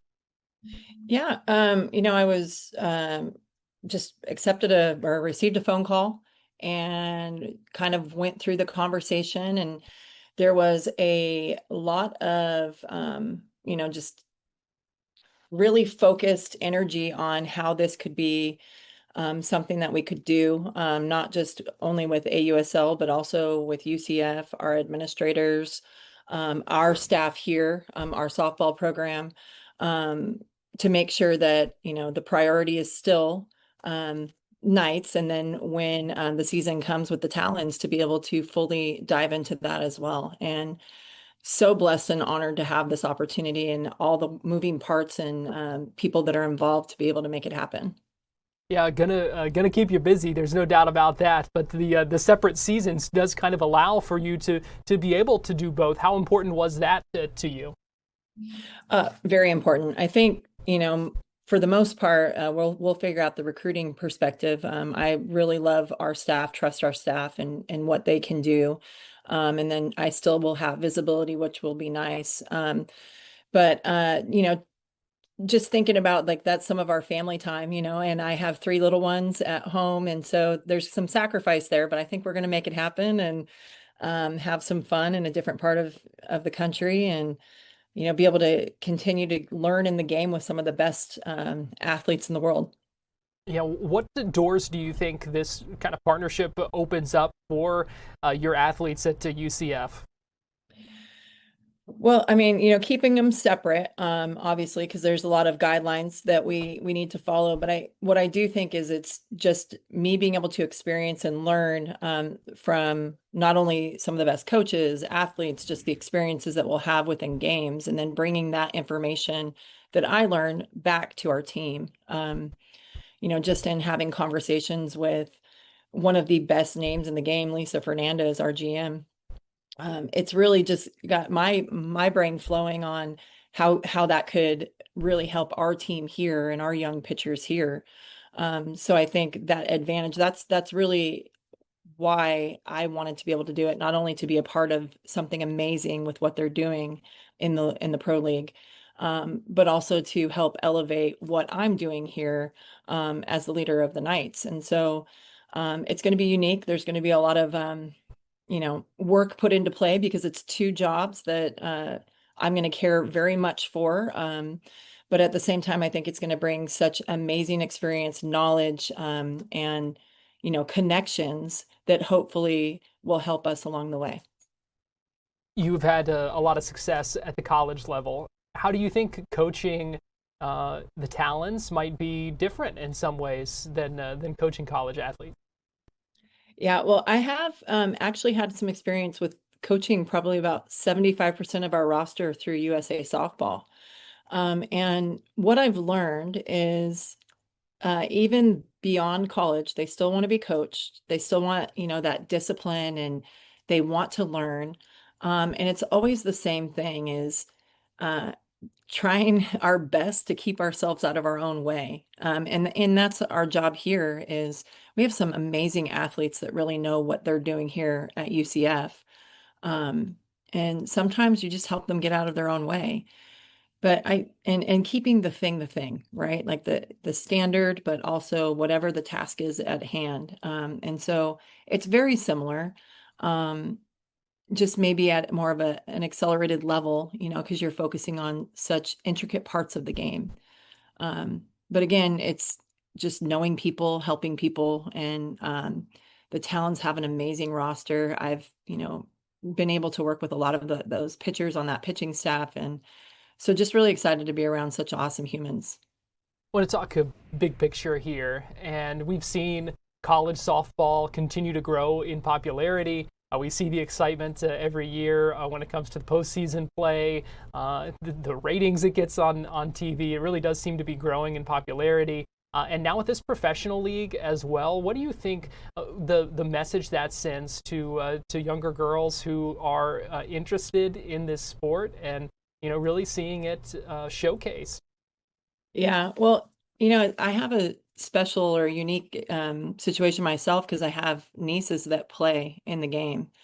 And they just look up to these softball players in college and in the league now as their superstars. And I think back in the day when I played, my favorite ball player is Greg Maddux because I got to watch him play especially every day on TBS. So, when the Braves would play and whatnot. And so it's awesome that they're able to see someone like them playing the same game as them and to know that there's that future for them. And, the backing from MLB, just what a special moment for our game to just continue to grow. But I can't say it enough that I know my nieces are just so excited to be able to hopefully and come watch a home game in Utah. And they make me feel like a superstar, even though I'm just, doing my day-to-day stuff. And so I can only imagine what they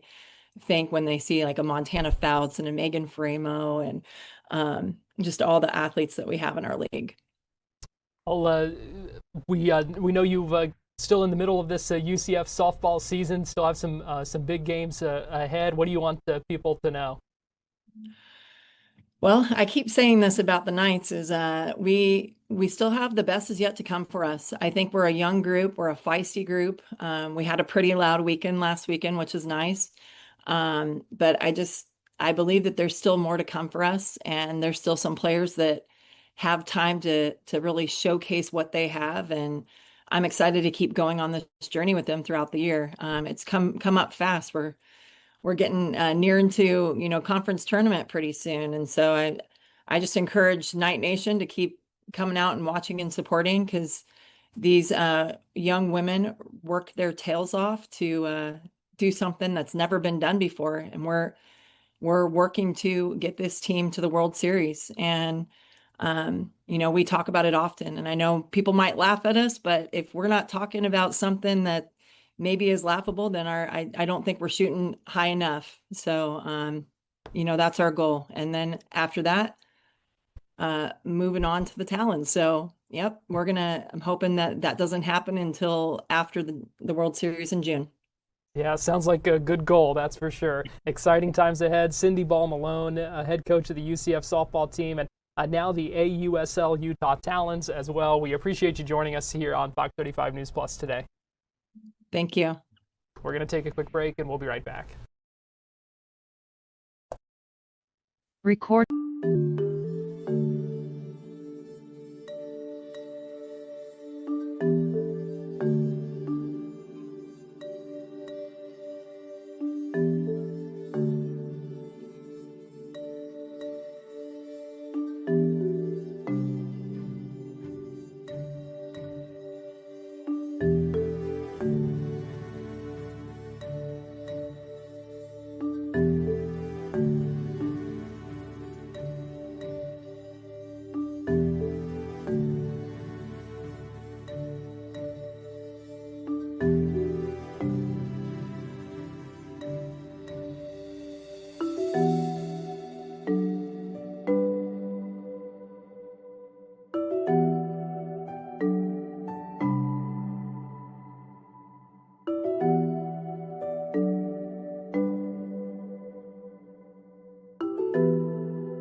You're watching Fox 35 News Plus, streaming on Fox Local. Welcome back into Fox 35 News Plus. Garrett Weimer here. Thanks for joining us on this Tuesday afternoon. Some interesting back and forth between, in court filings, I should add, between the state attorney general and a group of prosecutors that are pushing back and kind of breaking ranks when it comes to the state attorney general's push that could restore some gun rights to non-dangerous felons. Had the chance to speak with the Florida Phoenix immigration reporter Liv Caputo, who's been writing about this, as we heard a new response today as well from Attorney General James Uthmeier in this ongoing discussion. Then we will go into one. Liv, we're talking about this back and forth between the Attorney General and some group of prosecutors in this state.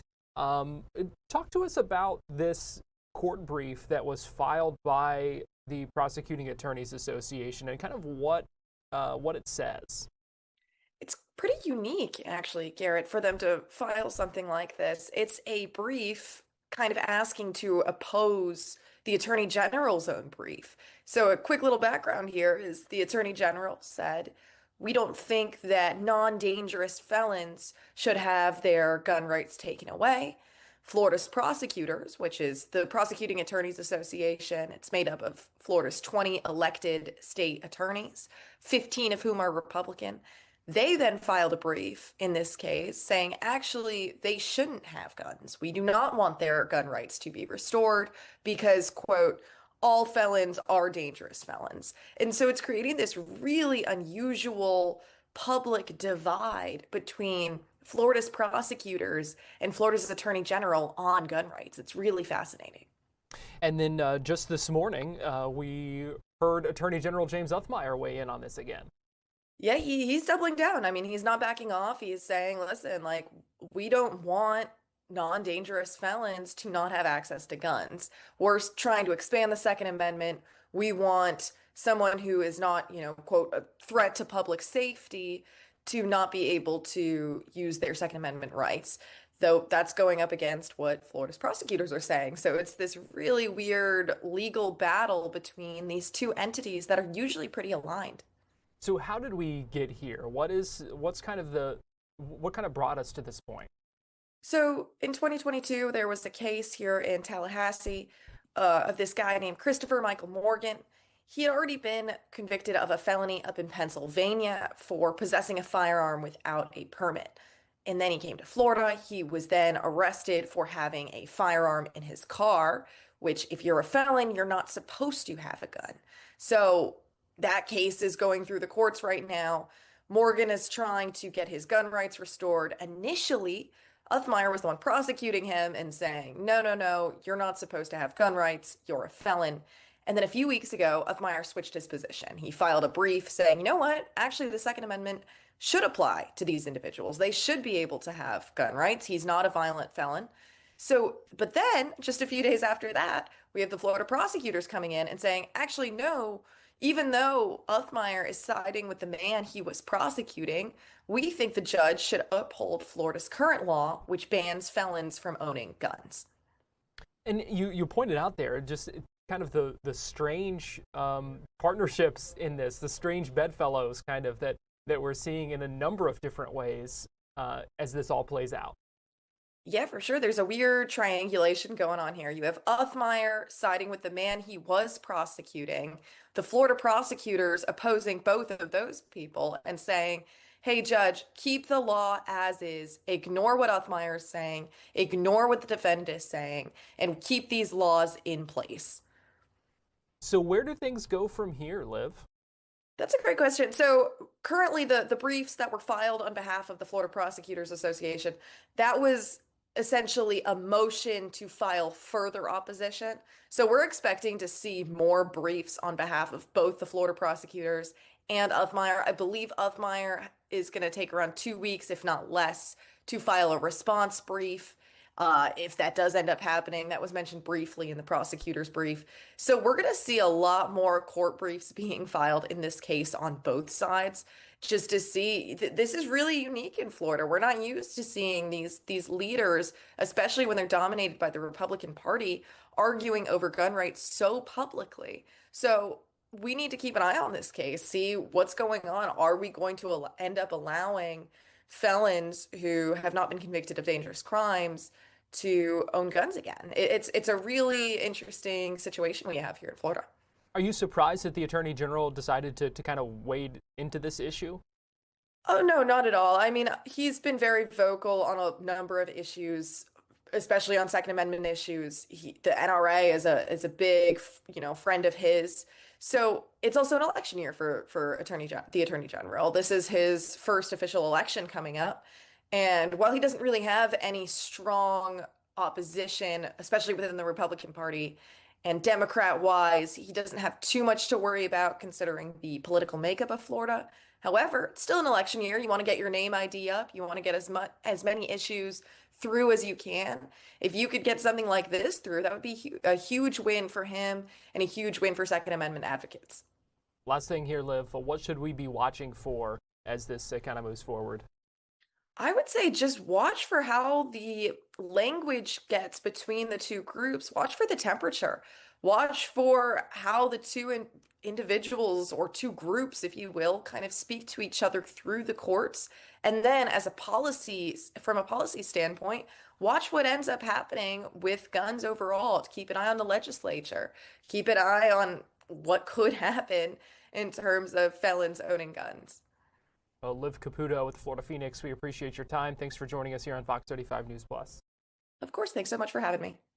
Give you a live look right now. Artemis II on the launch pad, about 12 minutes away from a news conference where we expect to hear an update on where things stand with preparations for that launch. We will bring that to you live coming up at 1 o'clock right here on Fox Local. Right now, though, we're going to take a quick break and we'll be right back.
You're watching Fox 35 News Plus, streaming on Fox Local. Welcome back into Fox 35 News Plus. Give you a live look right now in downtown Milwaukee, Wisconsin, where the Tampa Bay Rays getting ready to play the Milwaukee Brewers tonight with Shane McClanahan on the bump, set to make his first major league start since August of 2023. Been dealing with some injuries, Tommy John surgery, a nerve issue that had kept him out. Glad to see him back on the mound tonight. The Rays 2-2, coming off a win last night. And Fox 35's Johnny Jackson spoke with Alex Murphy from Raise the Roof about having Sugar Shane back on the mound for the Rays. It means a lot. This is a guy who got hurt in, I think it was like July or August of 23. He was coming off of a season where in 22 he got hurt towards the end of the year, but he started, for those that remember, he started in the All-Star game for the American League. Was putting up Cy Young kind of numbers early on. I mean, this was someone who had a lot of promise in his first 2-3 seasons after making his major league debut, quote unquote, in the playoffs in 20. And then he ran into issues in 23, tried to get back in 24, was hurt, basically recovering from surgery, things of that nature. Really tried to get back in 25. As folks remember, the outing that he had against Boston, something happened with his elbow, something happened with his arm. It wasn't feeling right. He tried to get back from it, nerve-related things. Pitched in Durham for a little bit, and now, and then that didn't work out. Had to get stuff. Was rehabbing the offseason. So this has been like 2.5, 3 years. That's how long this process has been to get him back to this point. And the fact that he is back, the fact that he had a healthy spring, or as healthy of a spring as he can have, is fantastic. I know that he mentioned with reporters a number of times about how his velo maybe of the last couple of years hasn't been there when he was healthy, but he can still get it up to that point. He's still getting it up to that point. So him hitting 96, 97 on the fastball is still him more or less operating at like 85, 90%, maybe 95% of his actual velo, what he thinks he can throw, but he's not going to try to go overboard. But for Rays fans have been waiting. One of our co-hosts got a Shane McClanahan City Connect jersey and hasn't been able to wear it because he hasn't pitched at all in a City Connect jersey. That's how long it's been. So he's been waiting a long time to wear just that jersey to go watch Shane pitch. This has been a years-long thing of Rays fans hoping and praying and wanting him to be healthy. And now that he is healthy, not only did he have a solid spring, but also, he looks like someone who should be able to consistently get 5 to 6 innings on the mound if everything works out. So, not only have Rays fans been wanting to see their ace for years on end at this point, but he's also someone who should be able to bolster the rotation and get innings that the Rays desperately need, because as we've seen in the first couple games of the season, the bullpen's had some shaky moments. Yeah, and we see, even if he's probably on some kind of innings limit, some kind of pitch count limit, we're going to see, I'm certainly not expecting him to go 9 tonight. Yeah. But even if he is kind of a 5 and dive guy, how much does that help this pitching staff? Yeah, it helps out a lot. It helps to balance things out a lot, because I know last season they were able to get through it relatively, well, I wouldn't say relatively unscathed, but they were able to stay as stable as possible throughout the entire year with the staff that they had without Shane. And it was still probably, in my opinion, it was probably a top 15 staff in baseball just on the starting pitching side of things. So now to add in Shane, and on top of that, you had Nick Martinez, who really struggled in the spring, but looked very solid last night against a good Brewers team. I know that Pepio is going to be coming back this weekend, but you also saw Joe Boyle get his first try because of the fact that Pepio was hurt. Boyle got the spot start and looked solid. You're seeing that this rotation, and we already knew it coming in, that this rotation was a rotation that could have up to 7 arms. I'm not saying that it would be a 7-man rotation, but that's the kind of depth that it showed, adding Boyle and Seymour into the mix. So to have that, and now Shane looking as healthy as he's been in a couple years, and him being able to probably, and I would assume early on, they're not going to let him go 7 until later in the year when they're 100% as comfortable and as confident as possible, and him being as confident as possible that he can go that far. but getting 5 out of him, I mean, in spring training he got 5 and he looked really solid. The breaking stuff has been on point this spring. The fastball still has life to it, and he's going to be dialing that up, as I mentioned, over the course of the year. So, like, just having that in this rotation, a rotation that has depth in veteran arms towards the back end of it, and some quality names throughout it. Now you're adding someone in who has been a former Cy Young candidate and has already shown that kind of stuff. So whatever he puts out tonight, I'm hoping all that start goes well. But whatever he does tonight, this is like the foundation for what's going to be built over the course of the year. I would assume anywhere from like 120 to 130 innings is probably his limit. Maybe a little bit more, because they're, with someone like him, knowing how important he is to this team, from a leader standpoint, from a personality standpoint, from a fan favorite standpoint. This is one of the last remaining guys from that 2020 team and he wasn't like a big name during that, but he was at least a guy who was on that team alongside Yanni and a couple other guys that are still stragglers. But that's important for the Rays to have in some capacity. So to make sure that he's as okay as possible down the road is really what they need. So starting tonight in Milwaukee against the Brewers, what is a successful outing? Or is it really just as long as he throws a major league pitch tonight and comes out healthy? Yes and yes. There's two sides to it, because yes, if he throws a pitch and he actually gets through his outing, like, that is the biggest win that he's had and that the Rays have had in regards to him in 2+ years. So just to have him out on the mound is a win in itself. I would say a successful outing is probably 3 runs or less.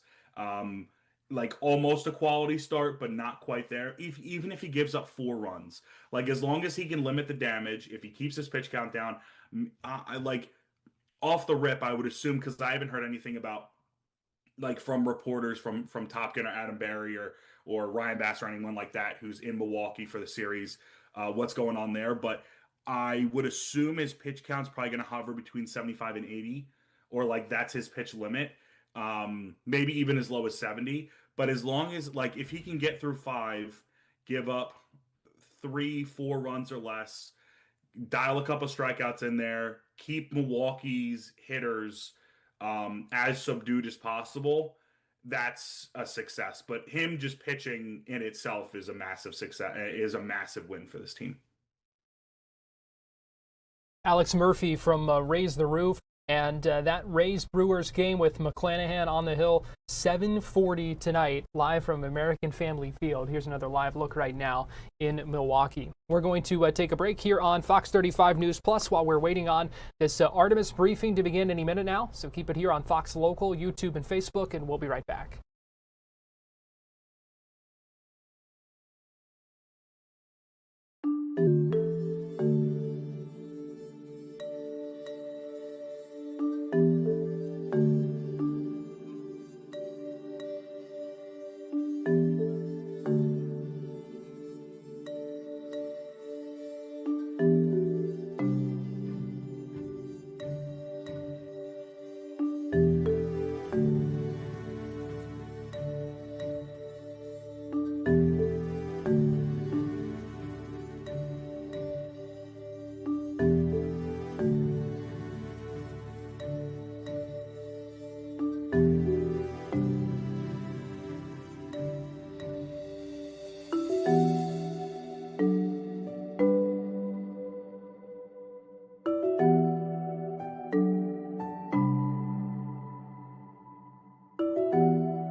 Live look right now, Artemis II ahead of tomorrow's lunar launch that will send 4 astronauts around the moon, going somewhere that no astronaut has ever seen before. We are standing by for the start of a news conference at Kennedy Space Center right now to give us an update on the status of the launch. Let's go ahead and listen in as they get underway right now. Countdown is Jeff Spalding, Senior NASA Test Director. Good afternoon.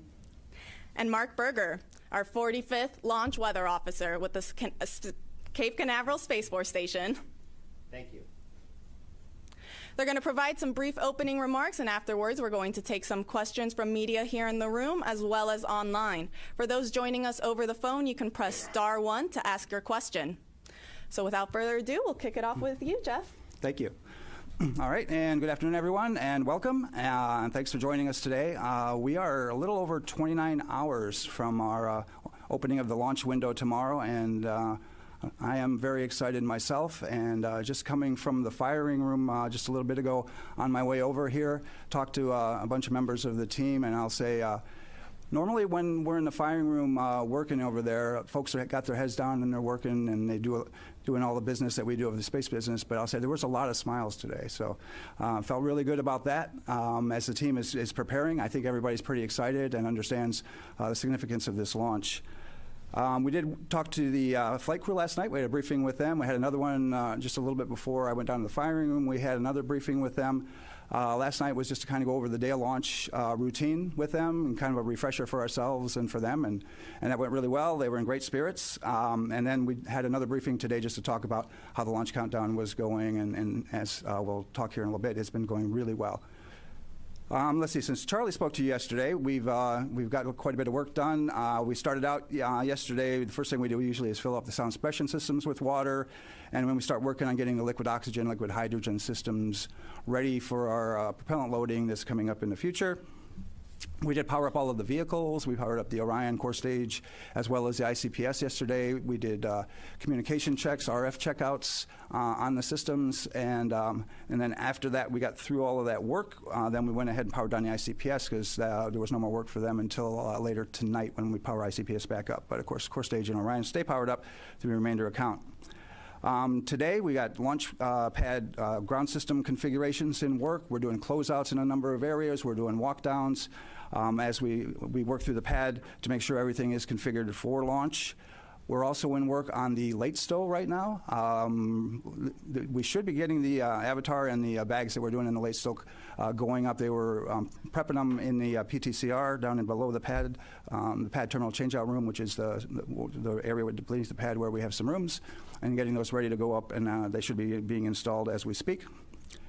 And then let's see, tonight we're going to be doing a whole lot of other work as we get ready to clear the pad. We do have some work associated with the Orion ground equipment and systems that we use to do the leak checks on the crew suits. And so we'll be working those later tonight to configure those and check them out and make sure they're ready for when we hook up to the crew on launch day. We'll be powering up some of the Orion guidance systems later tonight as well. We do intend to clear personnel from the pad at about 3 in the morning. At that point, and then we'll get ready for our air to GN2 changeover at about 4 in the morning. We do that. We purge the vehicle with air routinely for the whole flow. Once we get to this point where we're getting ready to add hazardous propellants like hydrogen, for example, we change over to GN2 to have an inert environment for safety purposes on the vehicle and all of the volumes that are on there. Let's see, later, once we get through the air to GN2 changeover and all the other work is done, our launch director will have a final weather brief, and once we get out of that, she'll signal the team that we are ready to start our propellant loading, and that's scheduled to occur at about 7:34 tomorrow morning. That loading takes a little over 5.5 hours.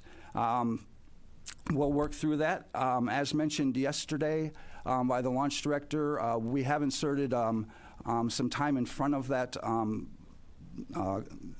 propellant loading time frame, so that if we are in fact done with all of the work and are ready to go and we can start a little bit early, like a few minutes, we will try to take that and take every bit of time that we can to get ready and prepared for the crew and be prepared for anything else that might happen. So we did that purposefully to give ourselves a little bit of room in that time frame based on the launch director's guidance. Let's see. During the propellant loading, the flight crew will wake up at about 9:45 tomorrow morning. They'll have breakfast and start working towards their preparations for launch day, and getting their suits on and doing all the other work that they have to get ready to head out to the pad. And then once we get to all stages replenish, which is a little after almost 1:15 in the afternoon tomorrow, we'll send a closeout crew to the pad. All stages replenish is when we're done tanking, essentially. We filled all the propellant onto the core stage and the upper stage ICPS. And at that point, we're only just replenishing the propellant that's boiling off at the same rate, so we keep it full. We do lose quite a bit of propellant during that time frame, and so we will continue to just work that throughout.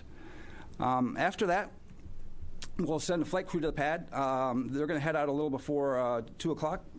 And to get into the spacecraft, as I mentioned, the closeout crew is going to go out before them, so they'll have been working that time to prepare the capsule for the flight crew arrival.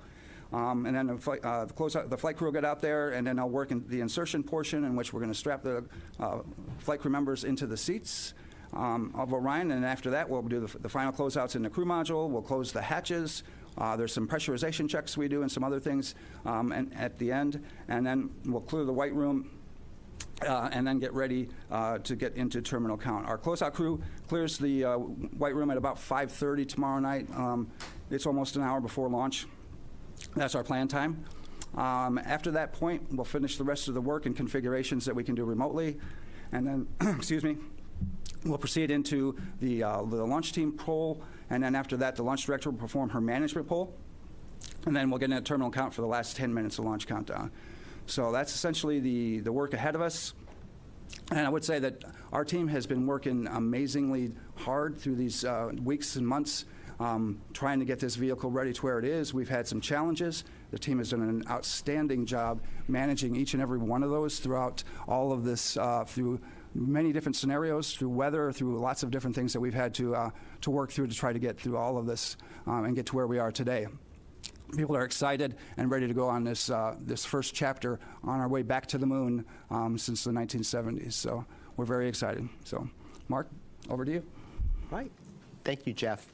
Good afternoon, everybody. So amazing times. It's great to be here at this point. And of course, weather has been a nuanced thing for us at times here in the generation phase of this mission. But again, look outside right now, great weather. Hopefully we will keep all of that, although the breezes continue to be an issue for us, but a minor one for us in terms of weather. If we could pull up the satellite imagery here, you can see currently what we're looking at. Another beautiful day here in Florida. See a few cumulus clouds moving from the east side of the state towards the west. That is our onshore flow that we've had really the most for the last 2 weeks or so. And a few of those cumulus clouds could evolve later today into a few showers, much like what we saw yesterday evening. And again, that's going to be one of the watch items for weather as we go into tomorrow and tomorrow afternoon as well. Let's take a look at some of the overview slides here just to kind of give you a synopsis of what we're looking at here. So the breezy weather does continue. Again, Artemis is a very resilient vehicle, so despite the breezes, it looks like that concern is a minimal concern for our day of launch. Lightning risk with any sort of showers that we have is quite low, generally only on the order of 5 to 10%, and that would be generally during the late afternoon, and any of that activity pushes towards Orlando after that. So again, it leaves us in a better spot here for our launch opportunity. We take a little bit look at what else could potentially be of an impact. You may have heard about the sun has become a little bit more active. Here over the last day, we've had a solar flare erupt, but again, no or minimal impact for us out of that, as most of the energy is not earthward facing. So again, we continue to look good in that department as well. We look towards backup opportunities. So for whatever reason, if we can't utilize tomorrow, the weather, of course, is a changeable entity, and we do have a tendency to move towards somewhat less favorable through the rest of the week. It isn't a huge drop-off, but again, kind of a little bit more of a situation where we'll have to monitor those feisty cumulus clouds and potentially a few showers and breezes as well. So we go to the next slide, please. And again, I just wanted to bring this up real quickly with the sun. So this was an image here from this morning. Again, the area that's circled on the solar disk, that is the area that we were watching that produced the solar flare yesterday. Again, it's directed most of its energy away from the Earth, and in fact there's been no response in terms of the particular particles that we look at that could influence the launch vehicle. And so by this point, or within the next couple of hours, if we don't get a response at all from our satellite data, then that threat will have waned as well. We'll still have to watch that sunspot group, however, because it is rotating off towards the center of the solar disk. So again, this flare not a concern, but should there be additional ones, that will be something that we'll have to monitor a bit. But again, at the current time, I see no issues in terms of our launch capability for that. Next slide, please. All right, and taking a look at our cross section. So we meteorologists like to look at the atmosphere not only on maps, but we also like to look at what's happening through the depth of the atmosphere and with time. So here at Kennedy Space Center on this graph, you can see the metrics there, altitude there, going up into the atmosphere basically to the level of what a jet aircraft would fly. And then in time, we go from left to right from today through the weekend, including our launch opportunities. So the green on this map, which pops out here, is just a moisture profile. It doesn't necessarily mean rain. It just means that there's a little bit more of a predisposition for more clouds and rain. You also see the winds on there. Those are the black lines that are there with the little barbs on the end of them. So that gives us an indication of wind speed. So right now we're out of the east-southeast. We'll generally remain in that direction. We might back a little bit more to easterly winds as we go, but generally speeds in the 15 to 20 knot range, which again does not violate any of our liftoff weather constraints there. You do see superimposed on there the various launch opportunities, including tomorrow as the primary window, and then the next 3 days. So you do see a day-to-day fluctuation with that moisture content. On any given day, we'll likely get a few showers to develop off of that. But again, with the onshore flow, most of those showers with the sea breeze each day, which tend to be the more vigorous showers, will move off towards Orlando. You do see towards the end of this chart, so going into the weekend and beyond, a much more massive amount of moisture, the green there. And did want to point that out because this is just but one model at one time. And there has been a fair amount of inconsistency to how that moisture evolves. There's just pretty strong hints that we will see an increasingly unfavorable environment as we get beyond this weekend or maybe late into the weekend. But again, I wanted to point that out because some of the charts I'm going to show utilizing another model gives you an idea of the battle that us meteorologists follow every day with trying to assess the uncertainty component of the atmosphere. So next slide, please. All right, so this is for tomorrow. Again, the green blotches here would indicate rain. You can see still an onshore flow. You do see a little bit of green to the west of us. Again, that would be sea breeze-driven activity that has moved off towards the west during the late day hours. But still, if you squint hard enough, you can see a few green blotches lurking in the Atlantic waters. Again, much like yesterday evening, if you were out and about, the few showers rolled in. That is certainly a possibility for us, again, for tomorrow evening. Next slide, please. We are now in range, though, of some of our more high-resolution model guidance. So this indicates two different models that we look at here for the opening of our launch window for tomorrow evening. You can see some of them showing a few blotches of showers offshore, particularly the model that's on the left there. The right is mostly clear for us and has more of the showers, again, to the west of us. And again, in this pattern with an onshore flow, any showers that we have will move from east to west there. So again, it looks pretty good. Even if we have showers around, we have a 2-hour launch window, we should be able to shoot the gap between those showers, and none of these look particularly vigorous. Again, as I mentioned, the risk for lightning, which would expand our standoff distances as far as us launching a vehicle, looks pretty minimal for that threat for tomorrow. Next slide, please. So putting the graphics into numbers here, still maintaining a 20% chance of a no-go condition during the launch window. So the optimistic side of me says that means 80% chance of go here. Again, isolated showers wandering around, but again, a lot of real estate between those showers in all likelihood. So again, we should be able to find some clear air to launch Artemis II. Again, there's those winds out of the east-southeast, 15 to 20 knots, mild temperatures there. And again, the order of concerns from the weather standpoint here, cumulus cloud, and then winds would be a secondary threat, and then a much more distant threat would be solar weather. Again, the current flare, not a concern. It would be if there were any additional ones that form on the sun, potentially we would have to watch those. So let's go into the next day for our Thursday. Again, pretty similar pattern, still onshore flow. It does look a little windier, again, so that is an additional concern. And you also see a little bit more green, at least in the area. So again, I do suspect that a Thursday evening attempt would have a little bit more weather to deal with. So a POV of roughly 40% is what I'd be advertising for a Thursday evening launch attempt. Again, very similar concerns with the cumulus clouds and the winds as well.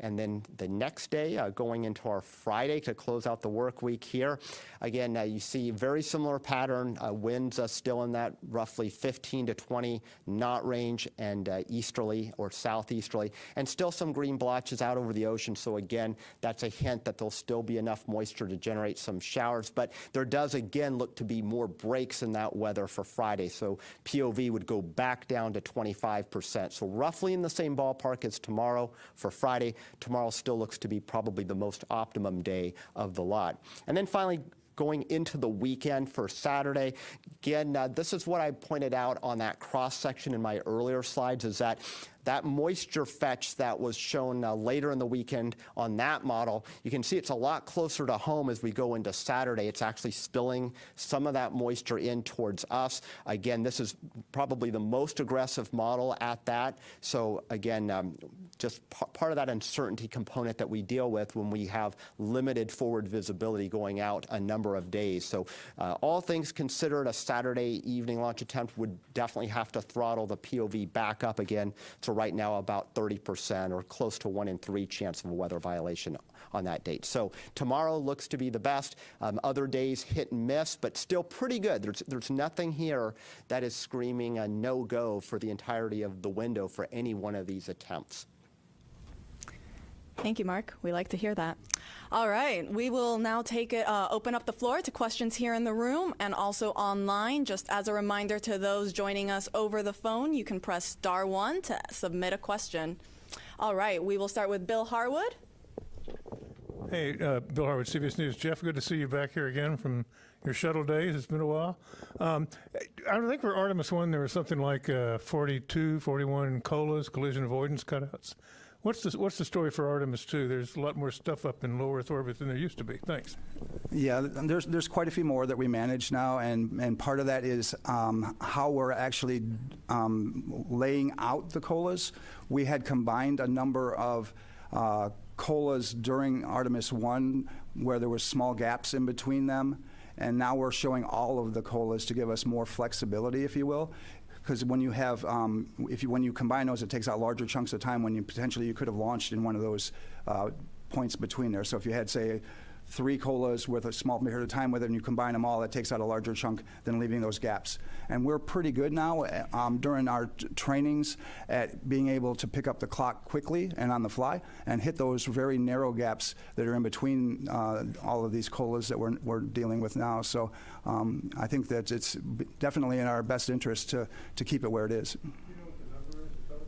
Right now we're at about 156, and they assess that on a daily basis, so it could change it by a couple.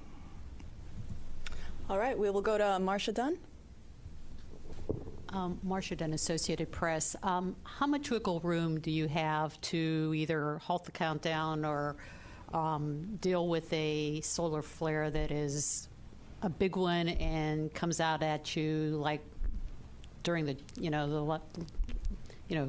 once tanking begins? I just didn't know how much heads up time you need, and just sort of talk about that, please. So we have launch commit criteria that are outlined for the solar weather. and those go down to T-minus 6 minutes. And so we would be evaluating those throughout. Mark and their team would be looking at those, and if there were an LCC violation, would call it back through the launch weather officer to the launch director. Mark, I don't know if there's anything you wanted to add there, but yeah, I'll add a little bit. That's exactly right. And just to give you kind of a background, currently our satellite data from this most recent event that erupted yesterday, as far as the actual particles or protons that would potentially impact a launch for the vehicle, we're running about 2 orders of magnitude below our constraint, and that's just barely above background levels. So again, we have a lot of time to see the response, and in fact, these particular particles, the protons, they are laggards. So if there's an eruption, we'll get the X-rays first. Those will be detected by satellite, and then the protons follow, and those are the ones that are a little bit more nuanced in terms of the actual ability to launch. You know, those are where the constraints are based. So we do have lead time for that. Thank you both. We'll go to Jackie, right there in the last row. Hi, thanks for doing this. A question for Jeff. We've been learning over the past few days that because of this larger hydrogen tank, there's more flexibility with recycling. But we also were told that if you have to hold or abort for weather or technical issue after T-minus 5 minutes, that you can't do a same-day recycle.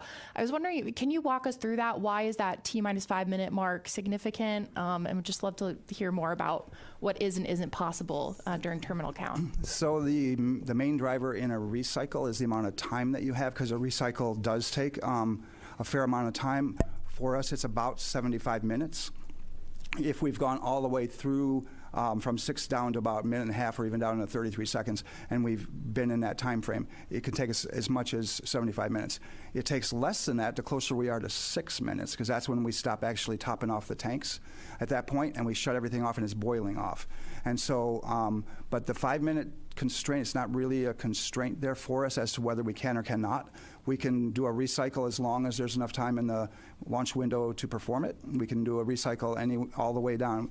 The only constraint we have is if we get inside of T-minus 33 seconds and we have a cutoff, then we're going to have to scrub for the day, because we can't recycle from after 33 seconds. All right, we'll go up front right here. Yes, Bert Dicht from Ad Astra Magazine, National Space Society.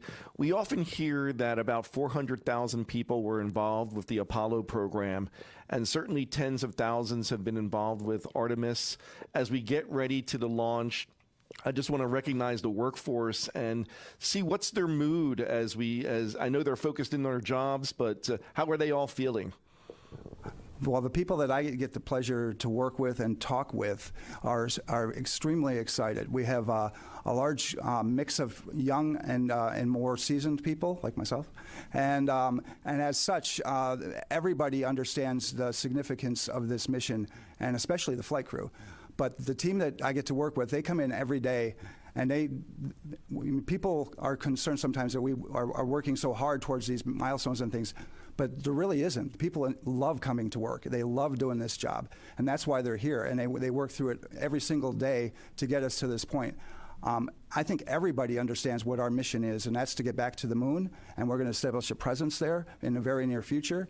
And the fact that we've changed direction and been able to get some additional launches, that really changed the calculus for a lot of people as to what we were doing and how we were going to get there and the things that we're going to do. So I think there's a lot of excitement and fervor within all of the groups that are out there, but especially here at Kennedy, the folks that I see are very, very excited to get on with this mission and get started with the next one. And we got boosters coming in a month, so we're going to be looking for that. Thanks, Jeff. We are excited. All right, we're going to take some questions over the phone. We have Ken Chang with the New York Times. Thank you. This is from Mark. I was just wondering, when you say there's a 20% probability of violation, is that 20% for the entire 2-hour window, or is it 20% that there will be a red during the window? And if it's the latter, can you say what the chances are that there would be a launch opportunity? Thank you. Yeah, good question. So again, the 20% just refers to the probability of having a violation during the launch window. That violation could last 5 minutes. It could last 30 minutes, it could last an hour. In this particular setup, I would imagine that if we get a violation, generally cumulus cloud would be the most likely candidate, probably in and out inside of about 30 minutes. And then again, as kind of the high resolution models hinted to and what the pattern supports, likely we would have additional opportunities within a 2-hour duration window. Thank you. Next up, we have Christopher Mack with the Hudson Star Observer.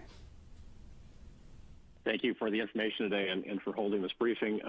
I just wanted to ask a follow-up kind of on the weather hold question. I know you can't completely control that with where you are in the count, but I think you mentioned, Mark, in the 2-hour window, there's some bands of green that could potentially be coming through.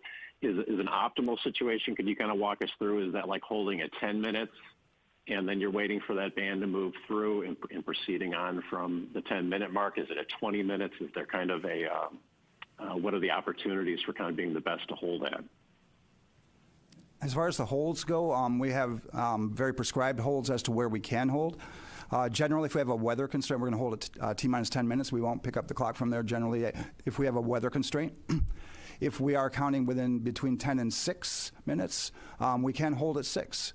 We can hold there for quite a while, actually, through the remainder of the launch window if there is a violation that occurs between 10 and 6 of any of our weather LCCs. So we can sit there for a while. If we pick up a weather constraint inside of T-minus 6 and counting, if it's something that's most likely, if we're going to have a constraint, we're probably not going to get it in a very short period of time. So we'll have to do a recycle and then come back and see if the weather's going to be good on the other side of that. But we have very prescribed hold points and where we can, stop and then pick up the clock again as required.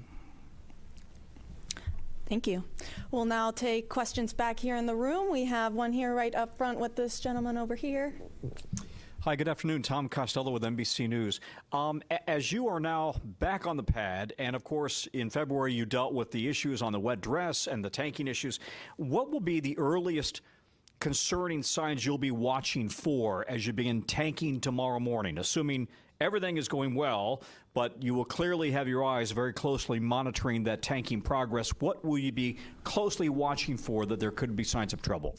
The first thing we would probably be looking at is a recurrence of these events that happened previously, right? So once we get in a fast fill on hydrogen, that is where we had the previous issue where we had the leaks. We believe that we've solved those through, we've changed the seals out, we've done exhaustive testing, and so we feel pretty good about that. We went through a wet dress with that seal, so all of that says that we feel pretty good about all of that. But that's where we would generally be looking at, first of all, is right there at the beginning when we transition from slow fill to fast fill on the hydrogen side.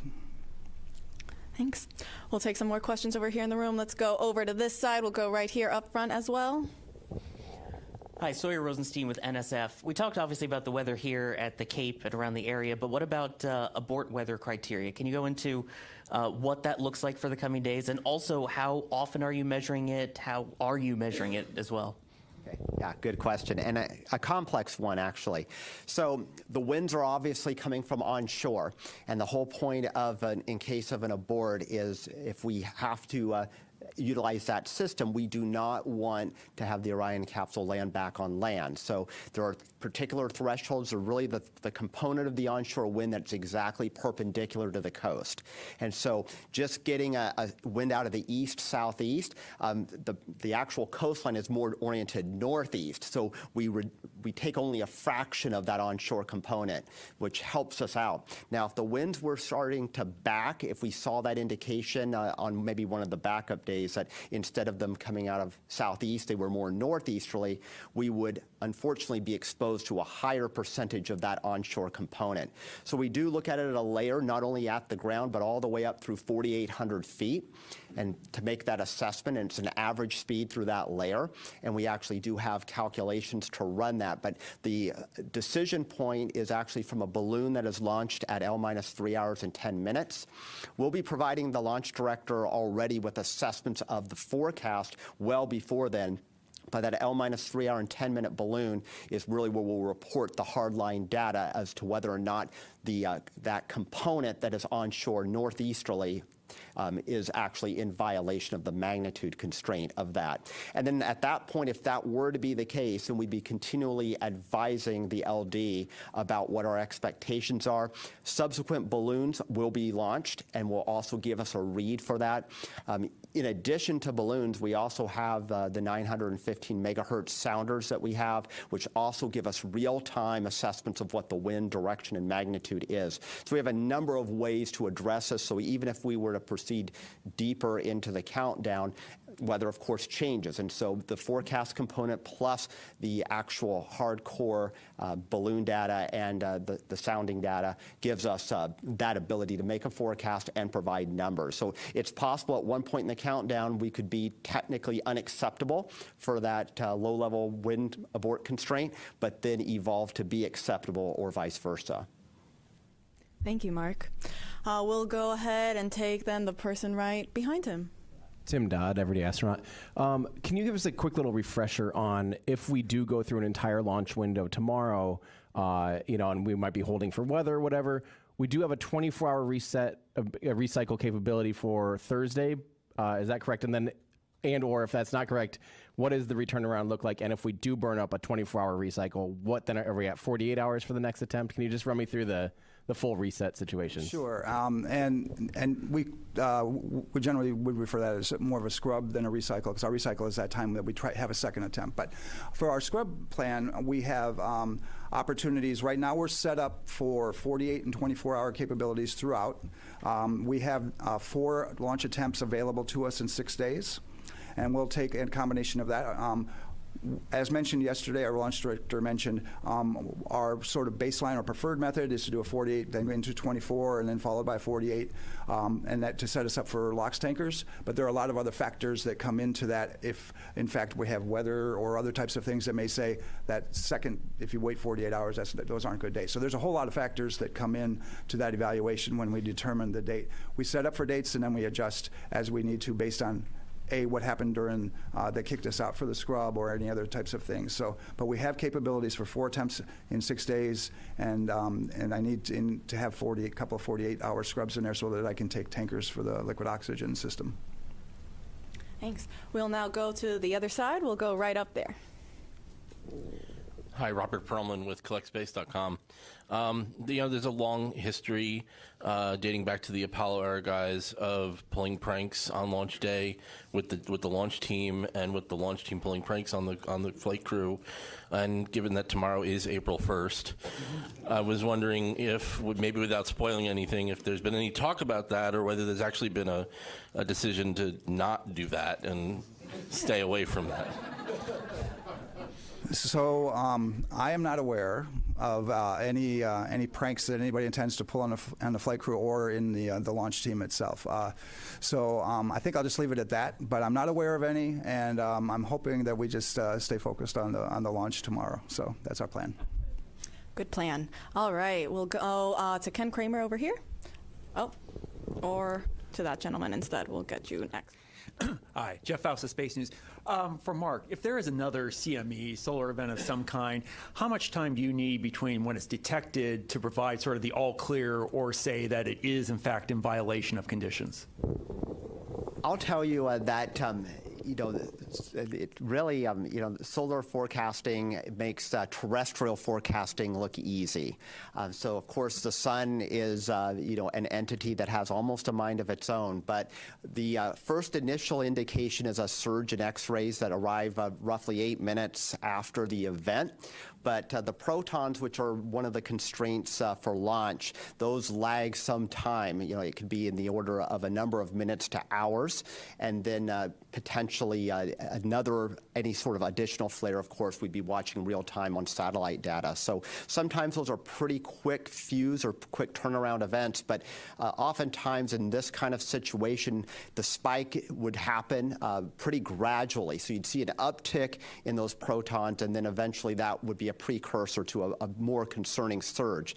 But again, right now we're hovering right around background levels, and it takes actually quite a bit of energy directed towards the Earth for us to even get close to those constraints. And right now where that sunspot group is, it's still kind of out on the limb.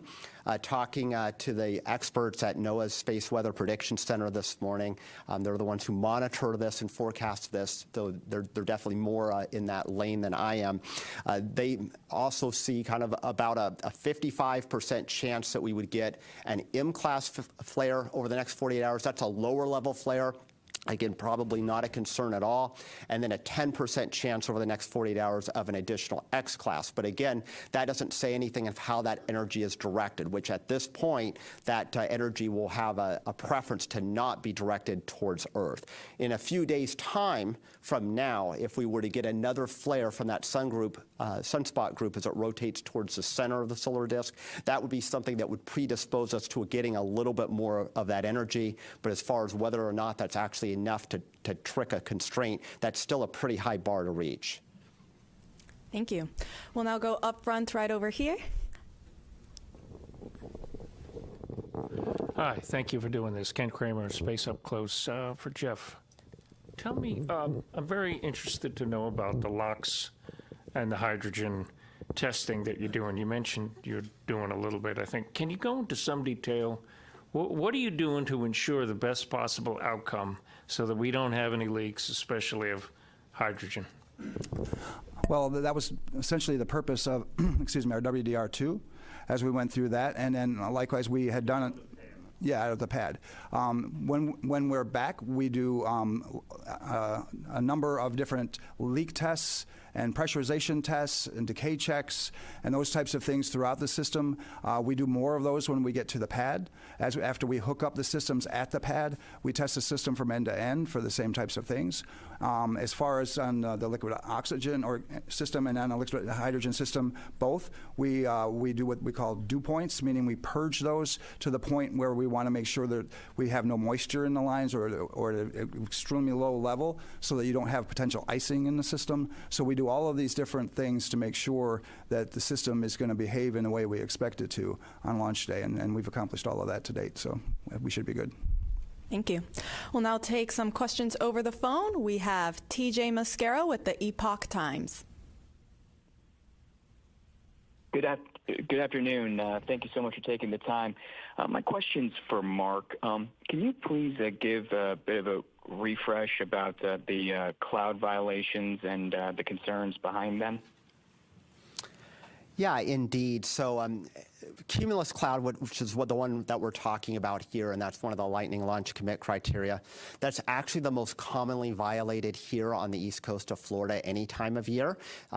Again, you walk outside most days, you'll see a puffy, what looks like a cotton ball out there. If that cotton ball gets more agitated and it grows throughout the depth of the atmosphere, that's when it starts triggering our so-called standoff distances that could cause an issue for launch. So as long as they're shallow and flat, not an issue to fly right through them. But they get up to certain levels of altitude, it could be as much as a 10-mile standoff distance between the rocket on its flight path or the launch pad and the edge of that cloud. And so, again, they have to get quite vigorous. They don't even have to produce, though, lightning to get necessarily at that 10-mile standoff distance. For the launch date coming up, I don't foresee any of the cumulus getting that high into the atmosphere or that cold, which would trigger that much real estate being blocked off for us. But we could certainly have fly-through considerations, which means we can't launch the rocket directly into the cumulus cloud or possibly even as far as 5 miles from it, just given how the atmosphere profile looks like. The depth of moisture is pretty shallow, even though it feels really humid out there. So again, that helps us in that consideration. But I'll also point out that just looking at our overall climatology here on the Eastern Range, so almost 1 out of 4 launches over the course of the year would have 1 or more no-go lightning launch commit criteria. Doesn't mean the launch scrubs, but again, it's a pretty common occurrence. Scrub would be a lot lower percentage than that. So again, that kind of speaks to the transitory nature of these clouds. You get a 2-hour launch window, they could be in the flight path and then just as soon be right out of it. Thank you. We'll now go back to the room, and we'll take it in the second row here to this lady right there. Nicole Mortillero, Canadian Broadcasting Corporation. Going back to the X flares, I know that there's a radiation shielding test that will be done on this mission. Can you talk about what that radiation shielding is and how it works? And if you needed to do it, let's say, day after tomorrow after launch, would they be able to do that quick enough? Go ahead and defer that to Jeff or... Yeah, the crew has the ability, and we anticipate that if there are, in fact, any need for shielding from radiation on orbit, they have contingency plans for that. They're going to practice some of that during the mission. As far as where they go into the vehicle and those types of things, there's some space in there that they can actually move into in the vehicle that will provide an additional shielding of the components of the ship itself, which provide the shielding inside of the areas in which they would be able to get to. They also would potentially move some of the equipment near to some of by the windows and some of the other things as they do that. But there's a protocol that they have for that, and I'm not probably the most versed person on it, but that's the part that I can tell you of some of the things that they have that are capability-wise that they can do on orbit when there are any of these types of events. Thanks, Jeff, and we can get you some more info if you have additional follow-ups. We'll go to the gentleman right next to her. Thank you very much. Tarek Malik for Space.com. I think for Jeff, you just mentioned the need for focus and whatnot, of course, because it's April Fool's Day coming up. But by all accounts, it sounds like this has been a very smooth and continual run-up to the launch. And I'm just curious how you are ensuring that the team continues that vigilance in what has been a very staid and quiet countdown. I would say that I wouldn't necessarily characterize that because it's quiet that we're not still doing the same amount of rigor out in the field. We're just finding less things now than we had previously. I think at times you get to a point where you have found and corrected as many things as maybe are available to you, and so the things that we find now are quite small and much less significant than we had in the past. So I hope that's a really good sign, but we still have the same amount of vigilance. We have the same procedures, the same people doing the same type of events throughout 24 hours a day, 7 days a week, and we've been working up to this. And so we are still in the same posture, regardless of whether maybe it looks like it's quiet. People are still putting in the same amount of effort and working towards, because again, they know the significance of the mission and the people that we're flying on it, and that they're going to do the right thing and make sure that we're safe to do so. Thank you. We'll go over to then the third row. We'll go to the gentleman there in the middle. Thanks so much. Mike Mainberg, Wall Street Journal. Jeff, kind of related to what Tarek just asked, it's been more than 3 years since Artemis I. Have you observed kind of in this process any jitters on different teams, any rustiness getting out there as the real thing unfolds? Yeah, thank you. We've been training since Artemis I for this time, right? But we've also had to modify a lot of our procedures, hardware, equipment, training, and other things to get to where we are. So as we've worked through that, it has been a building process for sure. We've seen that just in working through the WDRs, and the number of items that we've picked up each time has continuously gone down when we got through the countdown demonstration test and the WDR2. And so, again, I would say if anything, we're learning, we're getting better. We're in the ability for us to improve our procedures is at a point where I think we're at a really good state now, and almost at a steady state to where we're where we need to be certainly for this mission, and we'll continue to improve that. Artemis III is going to be a slightly different mission, but we're already working towards that. We got a lot of folks that are engaged in Artemis III, and we're taking what we've learned from Artemis II and going to be applying it, and that'll be another challenge too as we work towards that. Thank you. We'll go then to the gentleman in that same row at the far end. Charles Fulco, Westchester County, Solar System Ambassador. I remember the Apollo 12 launch very well and what happened.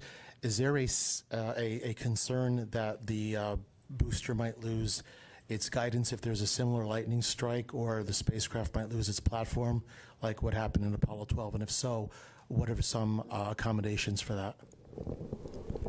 So I would say for what we try to do before we would launch, because again, we create a lot of launch commit criteria to avoid that very circumstance, right? A lot of things came out of that event, which have led us to where we are today for all of these requirements that we have, both on the range and for vehicle requirements and those other types of things that Mark can speak to, I'm sure, very, very eloquently. But our systems and our vehicles are very robust. We have redundancy and capability throughout. If there were any type of event that we needed to work through, it's really hard to gauge exactly what that would mean. But all of our systems are hardened against various events. They have to fly in space, many of these, right, where we have to worry about solar events and other types of high energy events. So the vehicle is as robust, I think, as it needs to be, and we have the number of systems and robustness in it by having redundancy to allow us to weather many types of different things. And I don't know if you want to talk about the criteria and what's changed or not, but nothing to add, really. Really? You said it well. Okay. Thank you both. All right, we'll take then the one question there all the way in the back. Hey, Nell Greenfield, Boyce with NPR. This is for Jeff. So you've been involved in a lot of shuttle launches, but this one could go to the moon. And I'm just wondering, like, does it feel different for you? I mean, you look like you were probably a kid during the days of Apollo.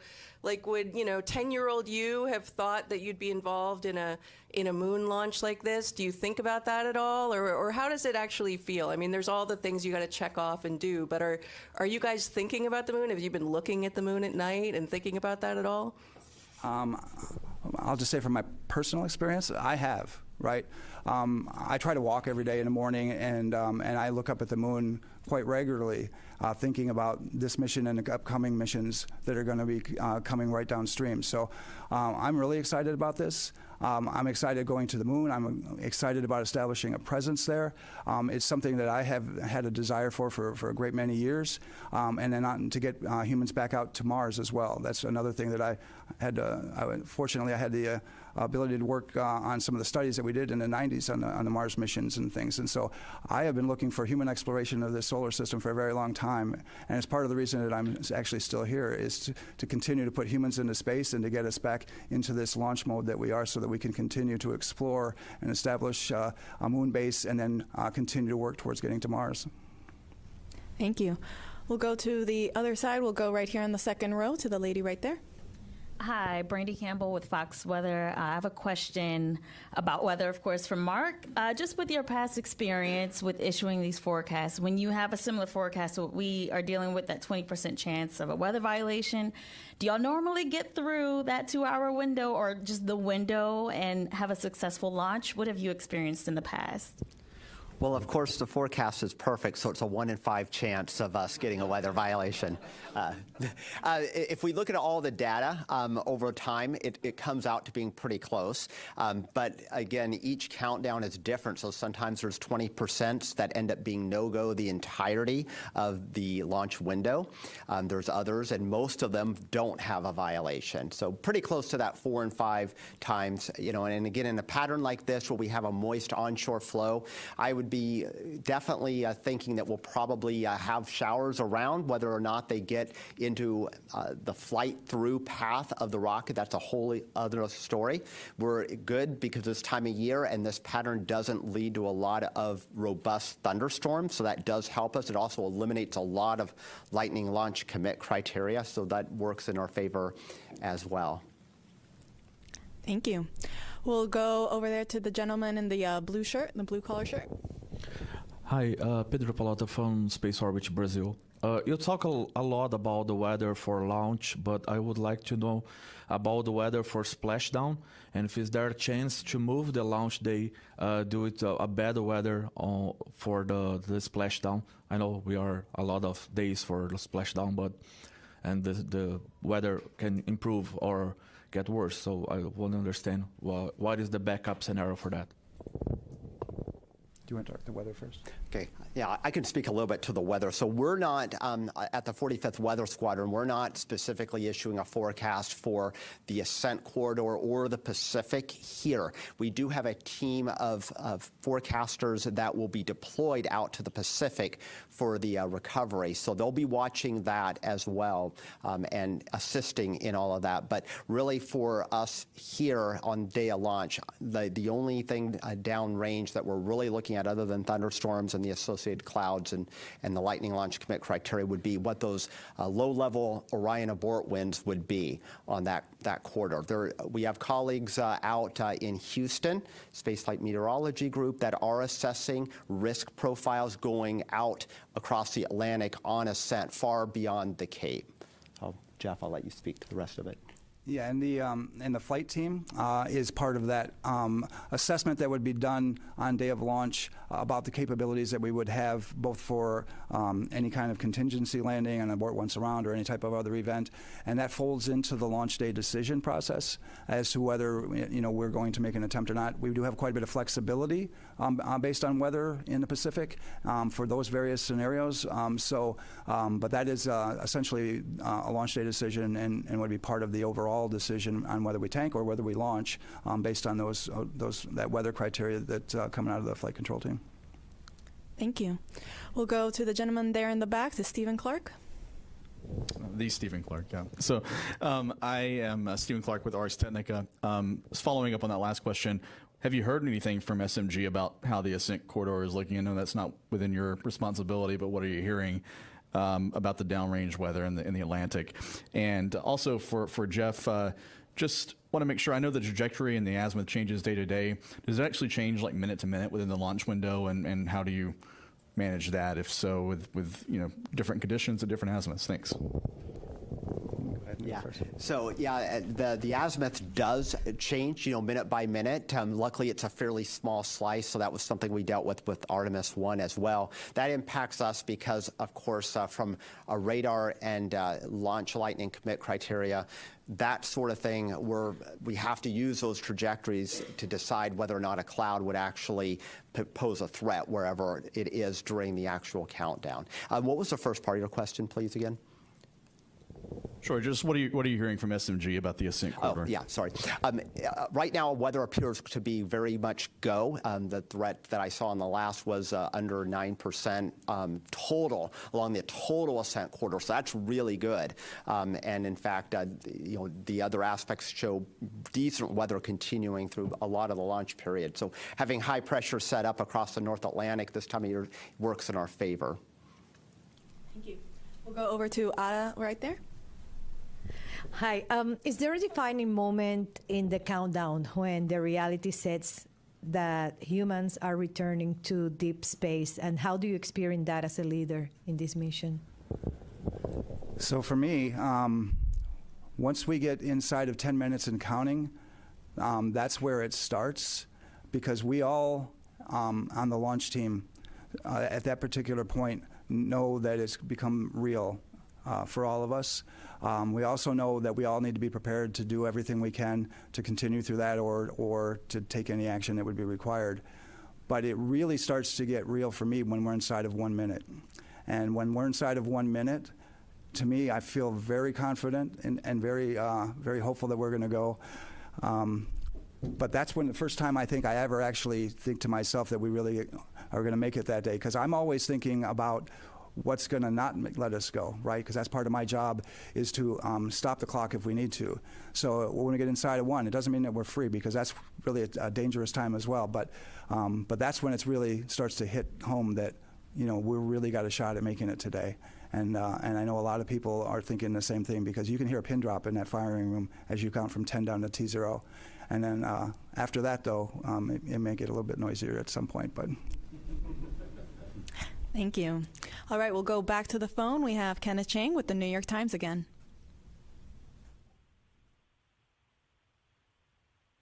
And Ken had hung up at this time. All right. We will then take one more question here in the room. I don't believe we've taken your question yet, sir.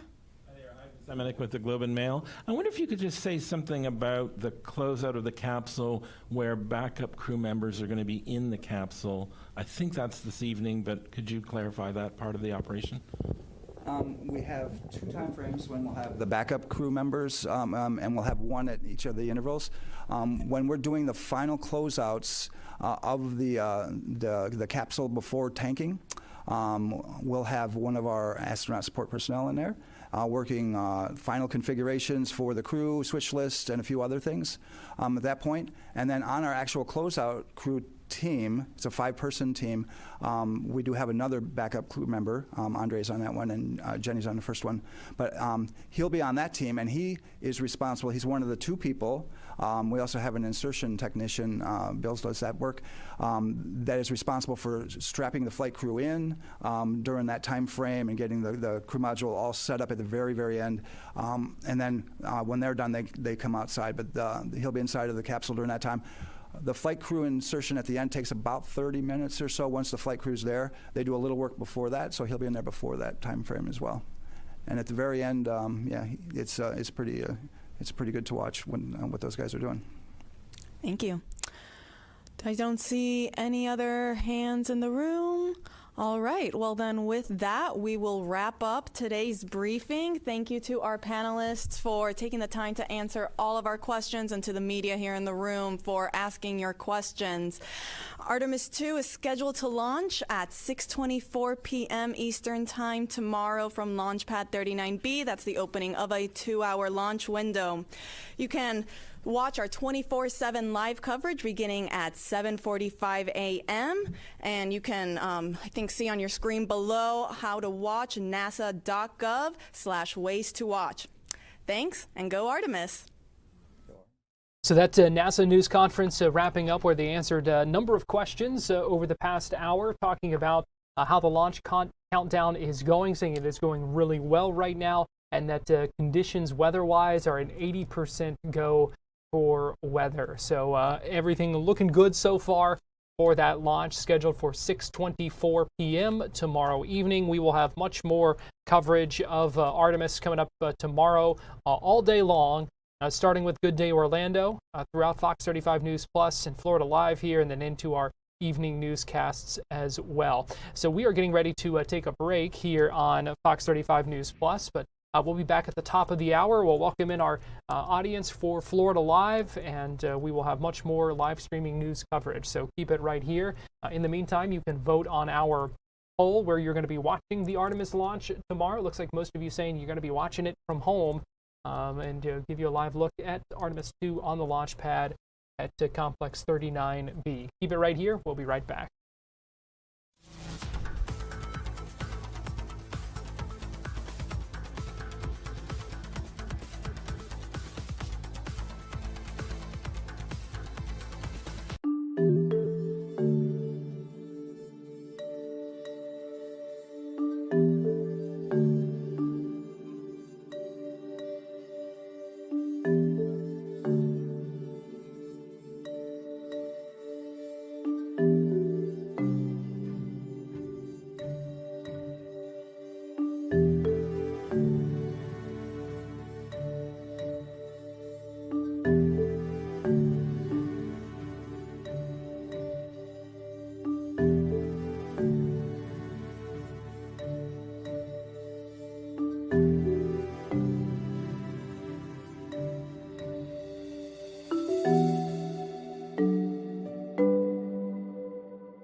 Florida Live starts now. Well, good afternoon to you. Welcome into Florida Live. I'm Garrett Weimer, and thanks for joining us on this Tuesday afternoon, live on Fox Local, YouTube, Facebook, and on Fox 35 TV. It is 2 o'clock. We are about 28 hours away from a targeted liftoff of Artemis II. Give you a live look at the spacecraft on Launch Complex 39B at Kennedy Space Center in Merritt Island as we really get excited and the countdown continues for that lunar launch. We have much more coverage for you coming up in this next hour of that Artemis launch and a number of other things. I want to let you know some of what you can expect here. We're going to be talking Artemis II in our Tampa connection coming up in just a little bit. We're also going to hear about a number of teenagers arrested in so-called TikTok takeovers. We're going to have those details. And Shane McClanahan for the Tampa Bay Rays back on a major league mound tonight. For the first time in more than 2 years. A lot of excitement to see him bounce back from injuries. We're going to talk more about what we can expect coming up in just a little bit. We did just hear our final news briefing from NASA officials, though, wrapped up. If you were with us on our live streaming coverage, wrapped up just a couple of minutes ago as we heard a final update from NASA officials ahead of tomorrow's Artemis launch. I try to walk every day in the morning, and I look up at the moon quite regularly, thinking about this mission and the upcoming missions that are going to be coming right downstream. So I'm really excited about this. I'm excited going to the moon. I'm excited about establishing a presence there. It's something that I have had a desire for a great many years, and then to get humans back out to Mars as well. That's another thing that I had. Fortunately, I had the ability to work on some of the studies that we did in the 90s on the Mars missions and things. And so I have been looking for human exploration of the solar system for a very long time. And it's part of the reason that I'm actually still here is to continue to put humans into space and to get us back into this launch mode that we are so that we can continue to explore and establish a moon base and then continue to work towards getting to Mars. Looking to the moon and looking to Mars and Artemis II. Pointing towards space ahead of a launch tomorrow. I want to bring in Fox 35's Esther Bauer, who joins us live right now from Kennedy Space Center. Esther, I know you just got out of that briefing as well. It sounds like everything right now is looking good for that targeted launch tomorrow. So far, so good. And really what I took away from that briefing was tomorrow, Wednesday, that 6:24 window is really the best bet when it comes to seeing this mission launch. They spent quite a bit of time for the first time during these briefings talking about weather. And like you heard, they are constantly looking at the moon, thinking about the mission. What I took away from that briefing is I'm looking at the sun, and that's because we learned there have been some solar flares kind of popping off on the sun's surface. Those could affect this mission. And I think that is incredible to think about because they are going further into deep space than any human ever has before, 250,000 miles away from Earth. So in this particular case, they are watching those flares, making sure that any of what's happening on the sun would not affect the astronauts. At this point, they said it doesn't look like they're going to see any of those flares cause too many problems, but they have to be monitoring them. So that was something that really stood out to me. And then just thinking about the fact that this mission is really the groundwork for sending astronauts not just to walk on the moon, place our flag on the moon, but to really live, work, and stay on the surface. And then eventually, like he just said, going to Mars. This isn't about, can we go back to the moon? Can we do this?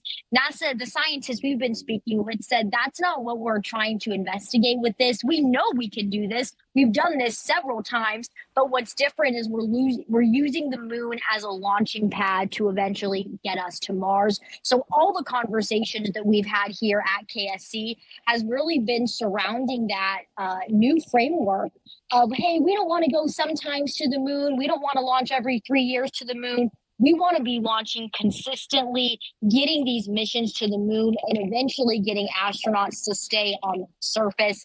And I'll tell you, Garrett, the energy here at the press site is just growing with every minute that goes by. You can see we have a jam-packed parking lot behind me, but if I flip the camera, I want to give you behind the scenes of what we're seeing here. We've had multiple stages built within the last days. They're getting them up fast. We have RVs also on site. I don't know if you can see one right over here. So we have people living, staying, sleeping here. We have several tents. We're going to be setting up our tent soon. A ton of media getting tents set up for the launch. We have the countdown clock right over here, which is so cool to have moving. 28 hours, 18 minutes, and 38 seconds. So that's just amazing. There's cabling everywhere. All of these large trucks are trying to make sure that their shots are going to be set up. Everyone's going to have, you know, the shots that they need. And it's amazing to think about. I'm at a specific media location, so we don't have the general public here. But as far as media we've seen on site, international media, Canada, the BBC, Brazil, we just heard. So this is an international mission taking place in our backyard. So really exciting. Definitely watching the weather. Let's see if we can show the rocket. And obviously thinking about the rocket that's on the pad right over here. Not sure if you can see it. They started that briefing showing a picture of the astronauts posing in front of the rocket. Garrett, I can only imagine how they're feeling now that they are just hours away from seeing this happen. But so far, things are a go here at KSC.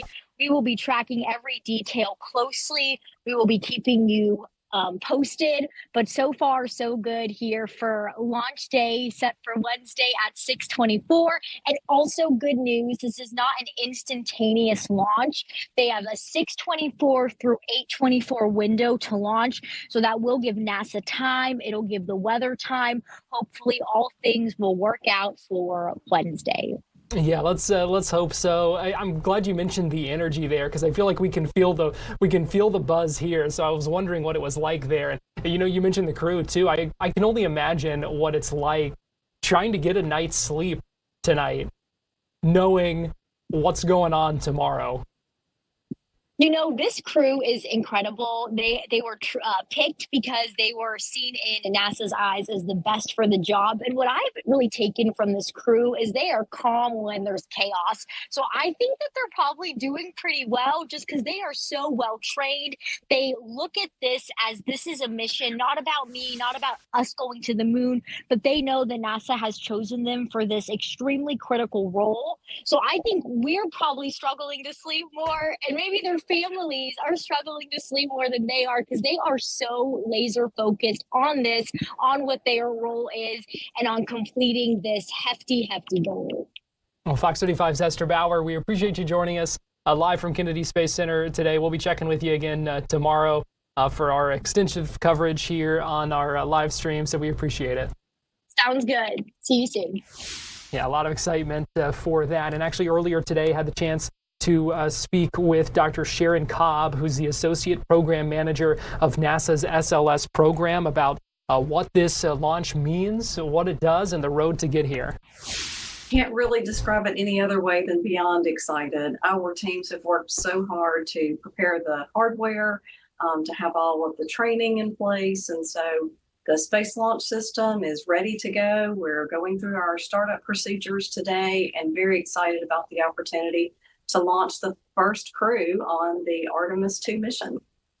Yeah, what is the importance of this mission? We've heard so much about its historic nature and the role that it plays, but why is this so important?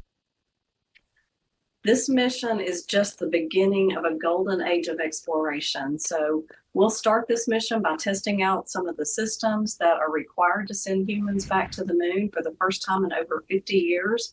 So we'll be working through all these things, but this is just the beginning of that Artemis campaign. So at this point, after we've conducted this mission, we'll be ready to start establishing a moon base, and with the hope that eventually we'll be sending humans to Mars. So this is just the beginning of our exploration plans.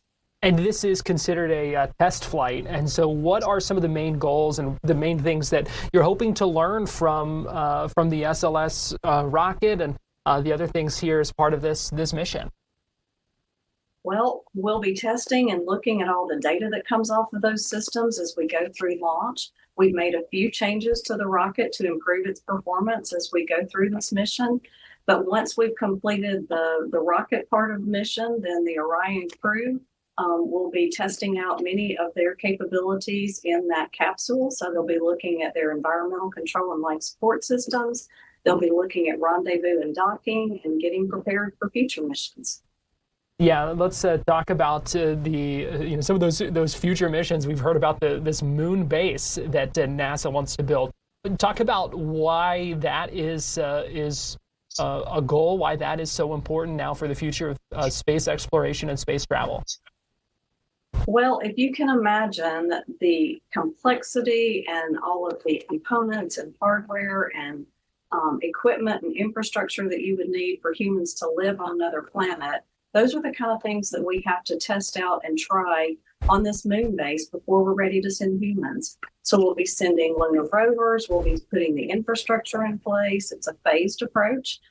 So we'll test out different components as we build that infrastructure. And then when we get to the final phase, we'll be ready to send crews to habitat the moon in the habitats that we'll be placing on the moon. So it's an exciting time to think about exploration in the future and the many advantages and benefits that we're going to learn from testing this equipment.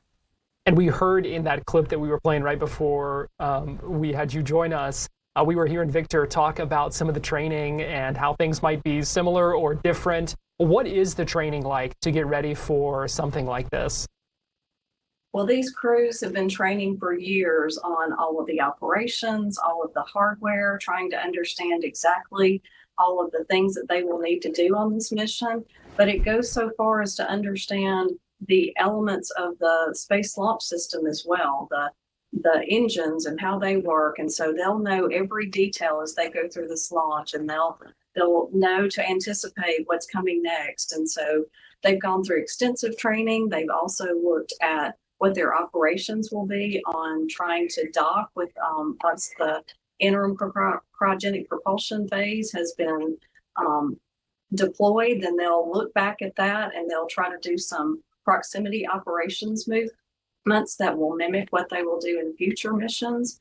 And so it's just, there's lots of training, everything even down to geology, so that they'll know what they're looking at when they do get to the moon.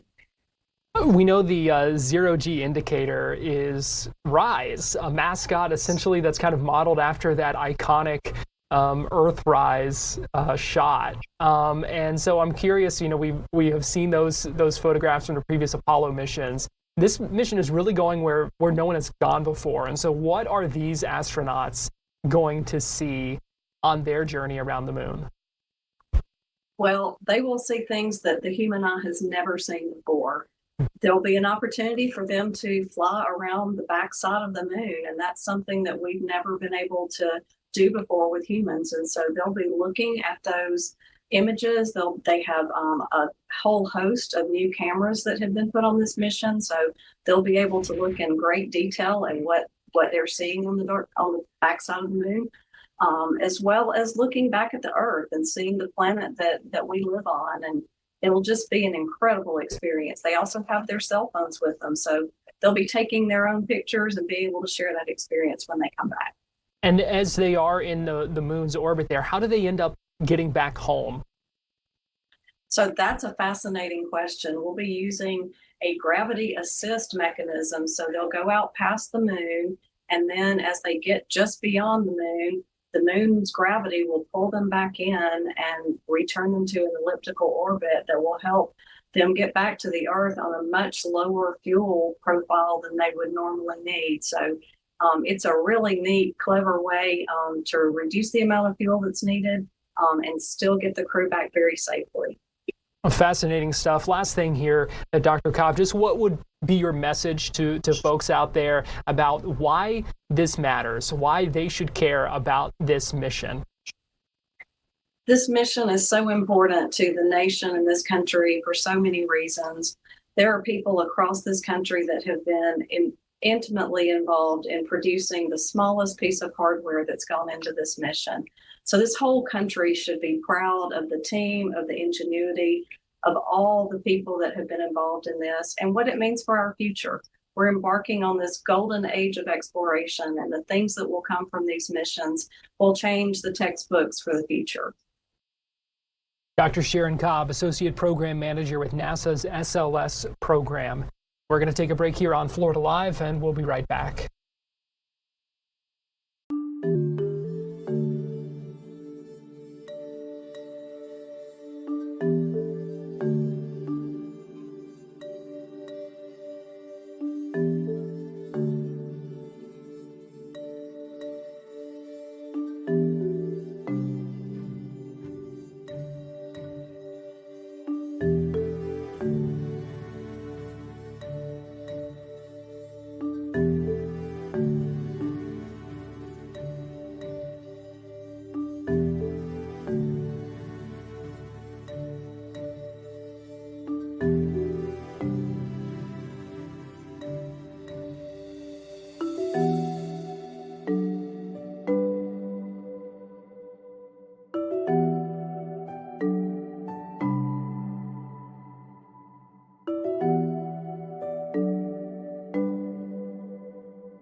Welcome back into Florida Live. Garrett Weimer here, and thanks for joining us on this Tuesday afternoon, live on Fox Local, YouTube, Facebook, and on Fox 35 TV.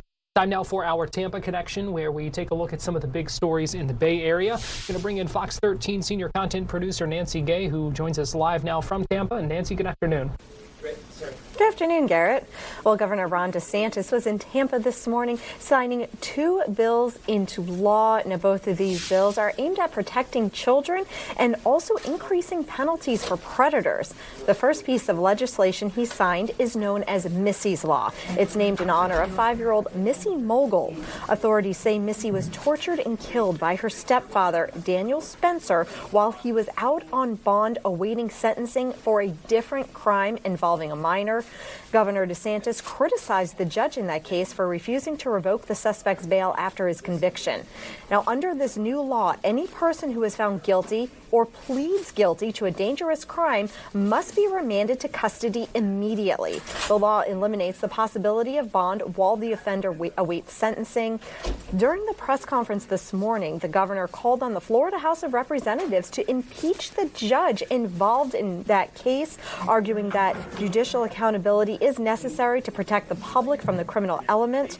Now, the governor also signed House Bill 1159. This legislation expands criminal offenses and enhances penalties related to child sexual abuse material.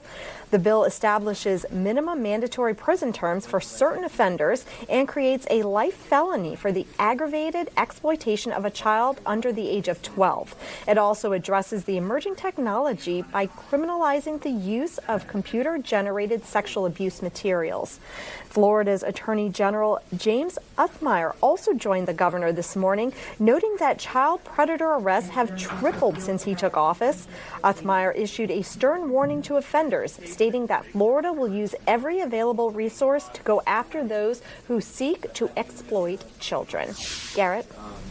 Also in the Bay Area, Nancy, we're learning more about some federal charges filed against some jail employees in Citrus County. Yes, this involves not only jail employees, but also inmates who are being housed there. And I will tell you, this has been one of our most clicked on stories since it was posted yesterday afternoon.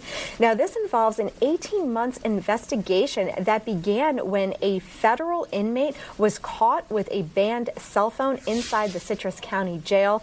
Now, according to a federal indictment, correctional officer Justin Harvey met with an outside contact to collect a cell phone as well as a $4,000 payment. Investigators say he then smuggled that cell phone into the Citrus County Detention Center and gave it to an inmate. A second officer, DeCarrie Nixon, is accused of carrying out a similar scheme. The investigation also names Courtney Smith, a commissary employee at the facility. Documents show Smith allegedly took more than $5,000 in bribes from federal inmate Joshua Gallimore to smuggle in cell phones. The scheme reportedly extended to medical staff as well. State inmate Ernest Grimaldi is accused of using the jail's phone system to coordinate with a nurse, Nicole Necht, and former nurse Ashley Frackelberry. Now, law enforcement officers say they intercepted Necht with drugs after she met with Frackelberry. Shortly after, they stopped Frackelberry with 400 oxycodone pills intended for the jail. In total, 8 people, including inmates, jail staff, as well as outside associates, now face a variety of federal charges ranging from bribery to conspiracy to distribute controlled substances. Citrus County Sheriff David Vincent released a statement saying he is coming for anyone who chooses greed over their uniform.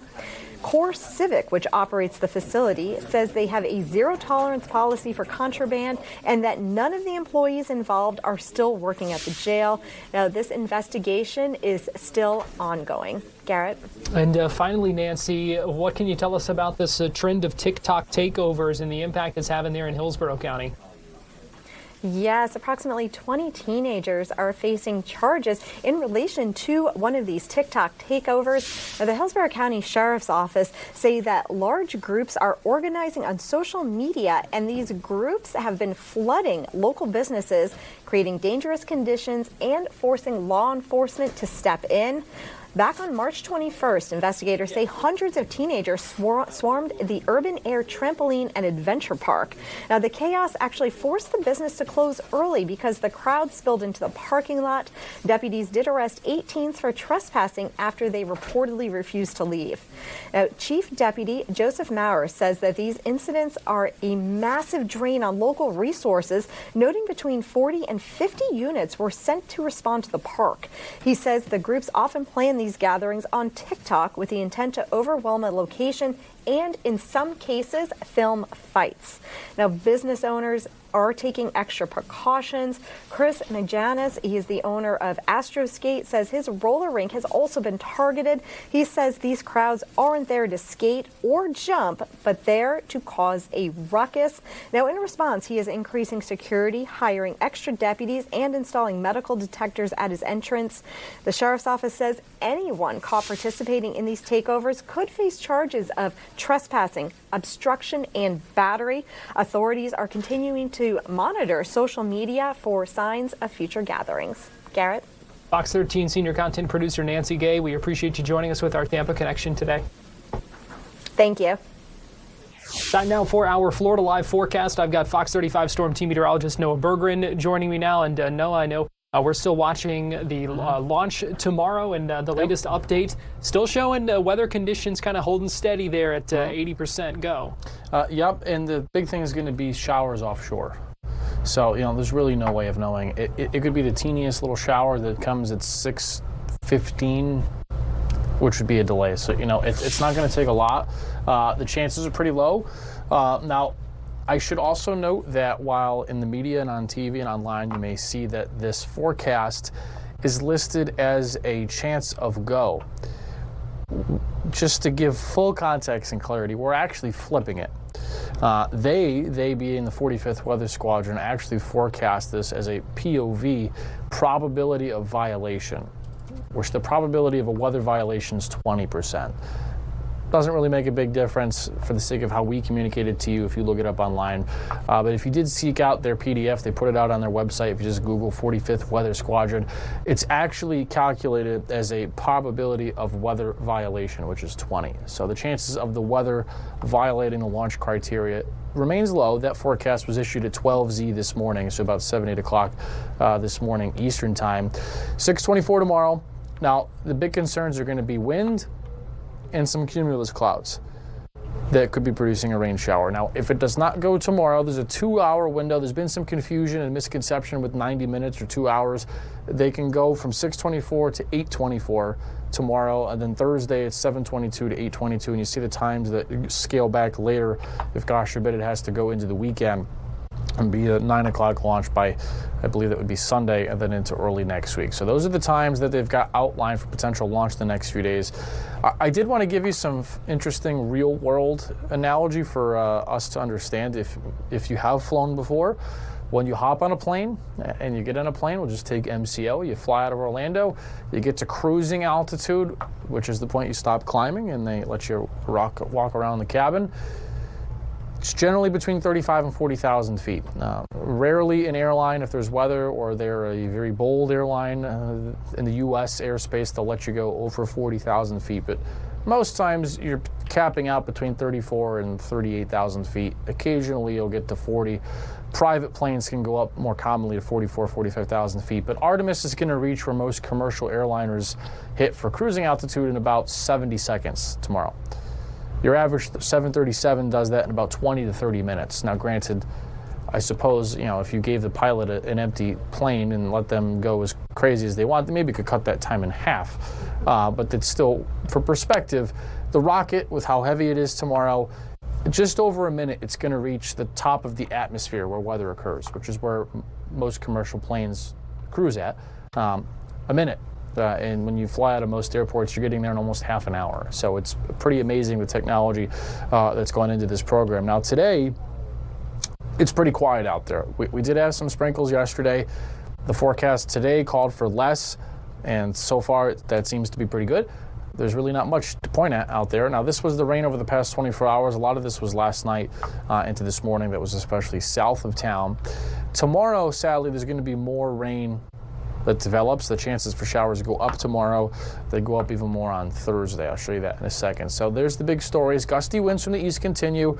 It's not as windy as it was over the weekend, but it's still breezy from the east. Wednesday, we're watching some showers for Artemis. The expectation is that there will be a batch of showers that come in off the ocean and they cross Orlando and get over to Tampa by the late afternoon. So they come in the Space Coast like 11 a.m. to noon if you're out there. It will rain out there midday. It's going to rain. But the expectation is as though that batch of showers moves on, then gets out of there by later afternoon. So that's what will, finger crossed, does in fact happen. And then as we head into the long range, we're still looking at drought. No major rain in sight for a while. Still looks like we've got drought to get worse before it will get better. Now there is a big cold front. It is almost April, and there still is cold air to track. You see that there in the upper Midwest, but a lot of that cold is going to stay very far, very away from us. But spring fever is on. You can see it's into the 70s as far north as Pittsburgh, where there'll be some severe weather tonight, and nearly as warm here as it is in north central Illinois and parts of Virginia. So 79 in Philly and it's 82 in Orlando. So definitely spring fever is on across a good part of the eastern U.S. Quickly, the rain chances as we go forward. They're going to go up tomorrow, go up Thursday, then they come down Friday, Saturday, then they go back up Sunday. But in the grand scheme of things, none of these days are really a lot of rain, Garrett. For Artemis, the big thing is the wind has to be under 33 miles an hour. So if there's a singular gust that's over that, they'll delay it. Like if the wind gusted 33 at 6 o'clock, it would probably push it back a little bit. But the wind should be below. It's just those cumulus clouds that could produce a sprinkle because those clouds would be a little bit thick. And that's the concern is offshore tomorrow late afternoon we'll be watching. Hopefully the sprinkles stay away from Cape Canaveral, but let's wait and see. We'll do everything we can. Crystal ball, wands, but if not tomorrow, it'll go out. We've got the other times, Thursday, Friday. All right, Fox 25 Storm Team meteorologist Noah Bergeron, thanks for joining us. We're going to take a break, and we'll be right back.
Welcome back into Florida Live. I'm Garrett Weimer, and thanks for joining us on this Tuesday afternoon. Let's talk a little politics here with Kimberly Leonard, Politico reporter, author of Florida Playbook newsletter that you can get in your email inbox every morning. Kimberly, always good talking with you. Thanks for joining us today. Yeah, thanks for having me. There has certainly been no shortage of things to talk about in Florida politics, but we'll start here with what headlined Florida Playbook this morning, and that was the state's agriculture commissioner getting his Maha moment, you might say. Yeah, look, it was fascinating. First of all, I should say that Florida has been super all about the Maha stuff. And RFK Jr. himself is really making a big splash amongst the MAGA community. He got a huge reception at CPAC last week. And he's just someone that everyone in the GOP kind of wants to align themselves with, largely not just because of his stardom, but also because he really helped to broaden the coalition, right, for the Republicans, where he brought in a lot of people who really aren't very political, but are very skeptical of big pharma and big food. And so he was down here in Miami yesterday with Agriculture Commissioner Wilton Simpson. Simpson was announcing a new plan that the state is doing where they'll be distributing locally sourced vegetables and all kinds of produce and all kinds of food in the state to hospitals within the state to help it be fresher, more nutritious, reduce waste. And so Kennedy was there praising him for getting that going and really trying to encourage hospitals across the country, not just in Florida, to do something similar. And Simpson is someone who will be finishing his first term in January. He has not yet announced he's running for re-election, although he has until about June to make a decision. But it was just interesting to see Simpson sort of have that spotlight, especially given that so many other top officials in the DeSantis administration and Governor DeSantis himself have really pushed to be aligned with the movement, but were not present at yesterday's event. Let's talk a little bit about these No Kings protests that we saw over the weekend. We did some special streaming coverage here. We know there were thousands of these locations across the country doing this, and I'm curious about some of the takeaways from that, especially in the context of the governor's race here in Florida and what we may have seen from Democratic candidates. Yeah, I mean, I've been tracking these rallies for a while just to kind of get a sense of, what the Democratic base is very concerned about. So you'll hear them talk a lot about, they're called No Kings Rally because they essentially believe that Trump has overstepped his executive authority, just like a king has done. So, but what you hear them talk about is a slew of issues, whether it's the Epstein files, whether it's high prices. Lately, the war in Iran has featured very heavily in their messaging. And so I've been keeping an eye on it just to not just see what Democrats care about, but also to see how involved politicians are getting. And this time around, it really seemed like there were a lot more appearances. Jerry Demings, who is a candidate for governor and is the mayor of Orange County, was down here in Miami-Dade. David Jolly, who is also running for the Democratic nomination for governor, stopped at a couple of events over on his side of the state. And then we saw members of Congress really get in the mix. So it really shows that they're trying to harness some of that energy, hopeful that it'll, go similarly for them in the midterms. But I do want to stress, and one of the things I wrote about in Florida Playbook is that bringing along the Democratic base and getting them energized to vote in Florida is only part of the issue that Democrats face. They need their base to turn out, but they also really need Republicans who are more disaffected, who are willing to cross over and support a Democrat in November. And they also need those no party affiliated voters to come out and support them. So it can help be a motivating factor. But as we've seen in recent special elections, getting those other two groups out voting, crossing over to Democrats is really what's going to be key in terms of keeping those races tight, especially because Republicans have such a big voter registration advantage in Florida. Let's talk about those special elections because we've seen one candidate in particular kind of talking about what he believes the message to be from those special elections as we now kind of look ahead to the midterms coming up this fall. Yeah, exactly. And that success that the two candidates saw in the special elections, where I don't think Republicans were at all prepared to lose those seats. And look, they're not going to do any major changes to the legislature. There's still a Republican supermajority in the legislature, but it does show, and it can serve as sort of a warning sign to Republicans that they're losing favor among some voters. And so Alex Vindman, who is running for Senate as a Democrat, who is one of a few candidates who are running for the nomination, someone who's gotten a lot of attention because he's the one who was the whistleblower during the first Trump impeachment trial. He has raised a lot of money. In fact, the deadline for fundraising is today, so I'm very interested to see what that final number looks like. But he says, look, this is the winning formula. I can unlock this winning formula in order to be successful myself. Now, I don't know if someone who built a name and a career that people are aware of based on opposing Trump can do that in Florida, can have that cross-party appeal. But it's the pitch that he's making. His campaign sent out a memo to voters saying that, or excuse me, a memo to voters and donors to say that this is how they think they'll be successful. And so we're watching to see how it goes. He's up against Ashley Moody, who's won statewide not once but twice, and both by higher margins than Governor DeSantis. And also down in South Florida, their member of Congress that was found guilty in a House ethics trial, Sheila Sherfilis McCormick, in what was a rare kind of public hearing on those corruption charges against her, found guilty by that committee, and then going to be heading into federal court here in the next couple of weeks as well. Yeah, well, the first step, so right now the House is out, but they're going to be meeting again to decide what to do with Representative Sherfilis McCormick's seat. I mean, they could censure her, they could ask her to resign, they could just expel her. I don't know what they're going to do. The problem Democrats have is that they're running the 2026 election based on opposing Trump corruption. And if they're willing to allow allegations of corruption to slide for one of their members, they open themselves up to charges of hypocrisy. So it becomes a much more difficult argument for them to make. So only one major Democrat, David Jolly, who's not in Congress, has called for her to resign. But so far, we haven't really heard much from the Democratic delegation here in Florida in terms of calling for her expulsion, calling for her to resign. But so the first step is going to be this facing her colleagues again, and then she will go before a jury of her peers because she has a criminal trial that begins on April 20th down here in Miami. Going to be interesting to see what comes from that, that's for sure. Kimberly Leonard, Politico reporter, Florida Playbook author. Always good talking with you. Thanks so much for joining us here on Florida Live today. Thank you. We're going to take a break and we'll be right back.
Live look right now at the Florida State Capitol in Tallahassee on this Tuesday afternoon.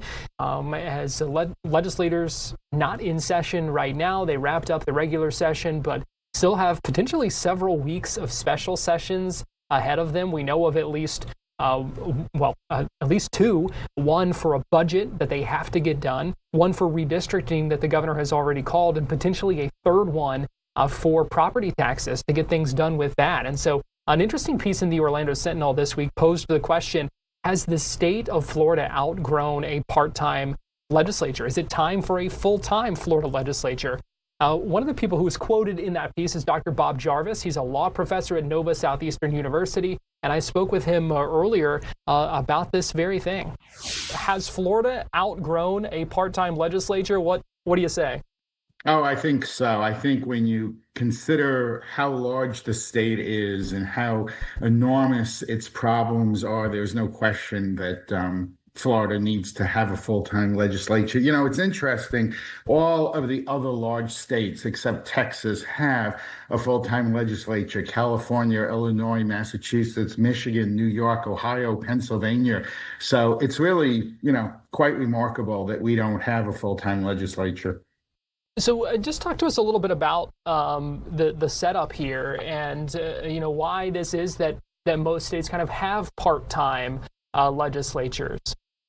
Well, most states, there is a tradition in this country of having so-called citizen legislatures, which are made up of ordinary citizens who, for a few weeks or a few months of every year or every other year, come together and set the state's policy. And that's a very romantic notion. It's a notion that comes from the Jeffersonian era, and it's a notion that served Florida well during its first 100 years as a state. But, when you have a state like Florida, $115 billion budget, 23 million residents, a state that is so diverse, it's clear that notion of, a part-time citizens legislature just doesn't work in modern reality. What are some of the limitations and constraints of that we're seeing? Well, the biggest problem, of course, is that the legislature simply does not have enough time. And that's why the Florida legislature in recent years has been having to hold special session after special session after special session. As you said in the setup, we already know that we're going to have two special sessions in April, one to finish the budget, the other to talk about legislative redistricting, and then we probably will have a third special session in the summer dealing with property taxes, another subject that the legislature wasn't able to get to during its recently completed session. So 60 days just isn't enough time to deal with everything that is on Florida's plate. We've also seen some make the argument that having a part-time legislature not only puts limitations on the policy and what can get done, but some limitations and restrictions on essentially who can really kind of afford to run for office. Right. So Florida legislators are paid $30,000 a year. They haven't had a raise since 2010. And that makes it very difficult for ordinary people to run for the legislature. You really either have to be a millionaire or you have to have the kind of outside job working for a law firm, for example, where you can afford to take off not only the 8 weeks a year when you have to be in Tallahassee for the legislative session, but the 7 weeks of committee hearings that take place in the fall, plus the special sessions, and then all of the work that you have to do when you are back in your district serving your constituents. So it's very limited who can run for the legislature. It would certainly open up the opportunities for more people to run for the House and the Senate if we had a full-time legislature. Would having a full-time legislature be a big increase in cost for the state? So again, we have a $115 billion budget. If you increase the salaries of every legislator from $30,000 to what California pays its legislators, $140,000 a year, you're talking about an increase of $16 million. And again, in a budget of $115 billion, that's a rounding error. Interestingly, Florida has about as large a legislative staff, about 1,500 people, as states that have full-time legislatures. So there wouldn't be an increased cost there. But there certainly would be an increased cost if you went to a full-time legislature. And we're paying increased costs anyway, essentially every time we have one of these special sessions as well. That's right. It's estimated that special sessions cost thousands and thousands of dollars for every day that they meet. And really, I don't think that you can put a price on good government. I think that it's clear that there is a need for a full-time legislature, and we certainly could afford it. Is there an argument to be made in favor of keeping a part-time legislature? Not from where I sit, but the argument is that a part-time legislature, especially for people who don't like government, people who subscribe to the theory that the government that is best is the government that does the least, which a lot of people in Florida, have that view. A full-time legislature certainly could get more done than a part-time legislature. But I mean, again, I think if you really look at how large Florida is and how big the budget is and how many people live here and how diverse our economy is and the kinds of problems that we are facing, things like affordable housing, I really don't think there's any credible argument to be made for keeping a part-time legislature. What would it take to get this changed? What is that process like? Well, it would take a constitutional amendment. It would be, it would have to be something voted on by 60% of the voters. Whether or not you could persuade 60% of the voters to go to a full-time legislature, I think it would be very, very difficult. It certainly would be an uphill battle.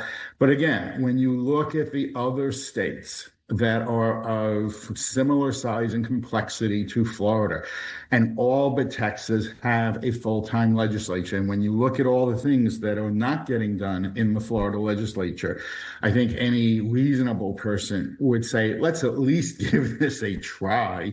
You can always include a sunset provision where if it wasn't working after 5 or 10 years, you could go back to a part-time legislature. But I really think that if explained properly to Floridians, that they would vote in favor of a full-time legislature. Dr. Bob Jarvis, law professor at Nova Southeastern University. We're going to take a break here on Florida Live, but we'll be right back after this.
a live look right now at the skyline of downtown Milwaukee, Wisconsin, where tonight, 7:40 p.m., it's first pitch of the Tampa Bay Rays and the Milwaukee Brewers. Welcome back into Florida Live. I'm Garrett Weimer, and thanks for joining us on this Tuesday afternoon. Starting pitcher tonight for the Rays is none other than Shane McClanahan, who has been coming back from an injury and last pitched in a regular season major league game in August of 2023. So what does his return mean? What do we need for it to be successful? Fox 35's Johnny Jackson spoke with Alex Murphy from Raise the Roof earlier today about seeing McClanahan back on the mound tonight. It means a lot. This is a guy who got hurt in, I think it was like July or August of 23. He was coming off of a season where in 22 he got hurt towards the end of the year, but he started, for those that remember, he started in the All-Star game for the American League, was putting up Cy Young kind of numbers early on. I mean, this was someone who had a lot of promise in his first 2-3 seasons after making his major league debut, quote unquote, in the playoffs in 20. And then he ran into issues in 23, tried to get back in 24, was hurt, basically recovering from surgery, things of that nature. Really tried to get back in 25. As folks remember, the outing that he had against Boston, something happened with his elbow, something happened with his arm. It wasn't feeling right. He tried to get back from it, nerve-related things. Pitched in Durham for a little bit, and now, and then that didn't work out. Had to get stuff, was rehabbing the offseason. So, this has been like 2.5, 3 years. That's how long this process has been to get him back to this point. And the fact that he is back, the fact that he had a healthy spring, or as healthy of a spring as he can have, is fantastic. I know that he mentioned with reporters a number of times about how his velo maybe of the last couple of years hasn't been there when he was healthy, but he can still get it up to that point. He's still getting it up to that point. So him hitting 96, 97 on the fastball is still him more or less operating at like 85, 90%, maybe 95% of his actual, velo, what he thinks he can throw, but he's not going to try to go overboard. But for Rays fans have been waiting. One of our co-hosts got a Shane McClanahan City Connect jersey and hasn't been able to wear it because he hasn't pitched at all in a City Connect jersey. That's how long it's been. So he's been waiting a long time to wear just that jersey to go watch Shane pitch. This has been a years-long thing of Rays fans hoping and praying and wanting him to be healthy. And now that he is healthy, not only did he have a solid spring, but also, he looks like someone who should be able to consistently get 5 to 6 innings on the mound if everything works out. So, not only have Rays fans been wanting to see their ace for years on end at this point, but he's also someone who should be able to bolster the rotation and get innings that the Rays desperately need, because as we've seen in the first couple games of the season, the bullpen's had some shaky moments. Alex Murphy from Raise the Roof. It's been a long time coming to see McClanahan back on the mound. Looking forward to seeing that tonight again. First pitch, 7:40 in Milwaukee. Here's a live look right now. It's a little dreary. It's a little rainy. And I just double-checked and had to do a little bit of a double take. It's 37 degrees there right now. So be glad that we are in the sunshine state right now with temperatures in the 70s or 80s even. Well, we are out of time here on Florida Live. Appreciate you joining us today. I want to let you know we will have extensive coverage tomorrow of the Artemis launch. Our full hour going to be Artemis focused as we continue the countdown toward that lunar launch happening later tomorrow evening.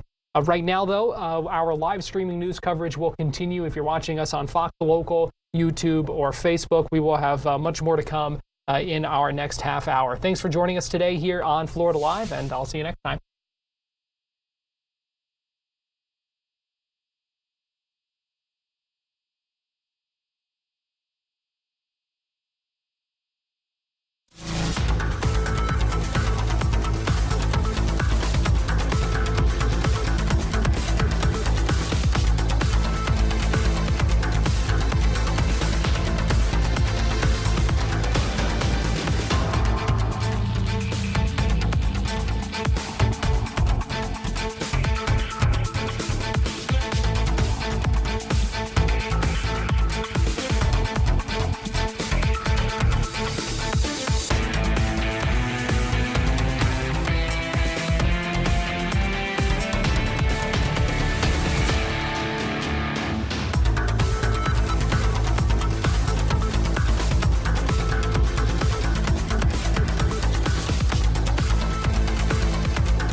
watching Fox 35 News Plus, streaming on Fox Local. Welcome back into Fox 35 News Plus. Garrett Weimer here, and thanks for joining us on this Tuesday afternoon, live on Fox Local, YouTube, and on Facebook. It is 3 o'clock and live streaming for the past 4 hours, and we appreciate you joining us here today as we continue that. I want to take you to a news conference earlier today in Tampa where we heard from Governor Ron DeSantis. It was a bill signing for a bill known as Missy's Law, where he talked a lot alongside the Attorney General, James Uthmeyer. They talked about a number of things, including the importance of this legislation and the crackdown that this bill will allow them to do, some of the strengthened penalties that this law will put in place. One of the bills that I'm going to sign today is named after Missy. We also have a number of our state reps here from the Tampa Bay area, and you're going to hear from one of them, Representative Bernie Jocks, after we finish our comments. So we're here signing legislation to protect the public against criminals. And that's been a pretty consistent theme in terms of what we've been doing. Certainly in my tenure, there always floated ideas that are not good for the public that would benefit criminals and really put law-abiding citizens on the defensive. Those have been enacted in other parts of the country. We have seen other states eliminate cash bail and just turn these people right back on the street when they're committing crimes. That has been a failure. We've seen states like California enact legislation to let people steal up to $1,000 with nothing that happens. You just go in and loot the store, and a lot of those stores closed, particularly in San Francisco.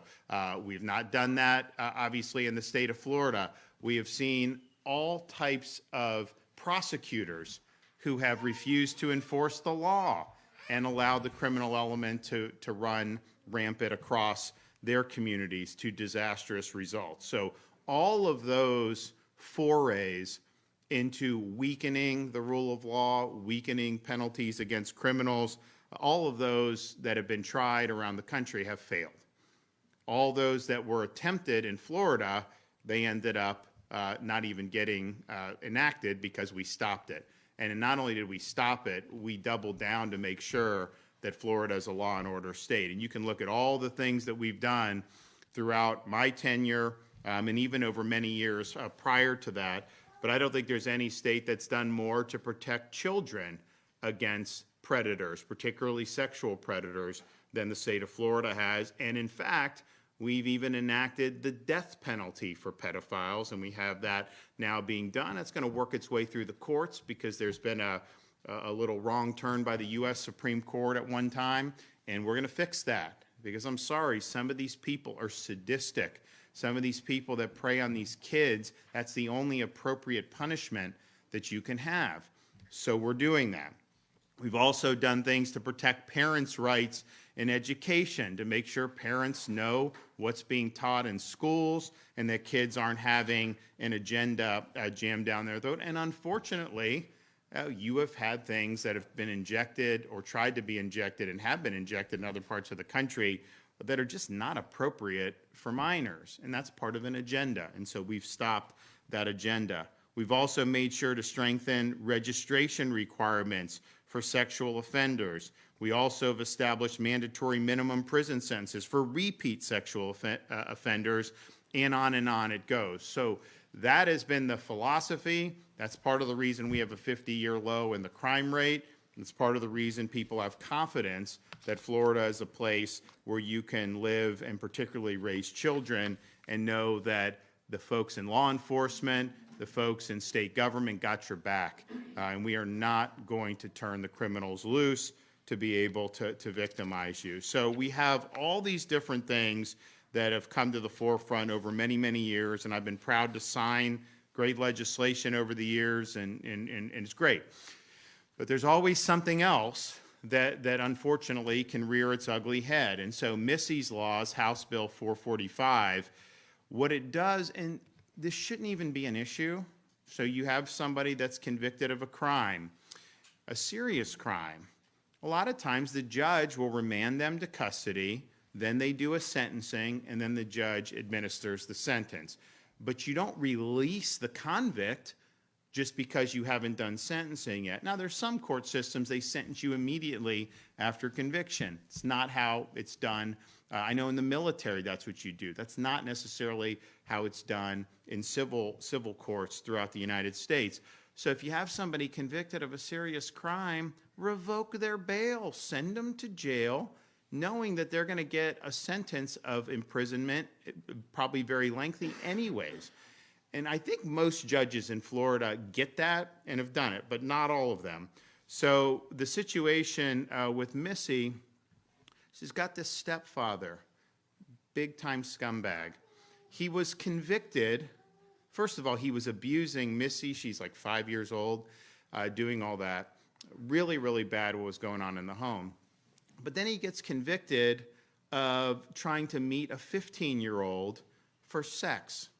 And so he gets brought up on charges. He's out on bail. Then he gets convicted. And so this judge, what's the judge's name? Judge Tiffany Baker up in Leon County, he was convicted of attempting against a minor. That's a felony. That's a serious offense.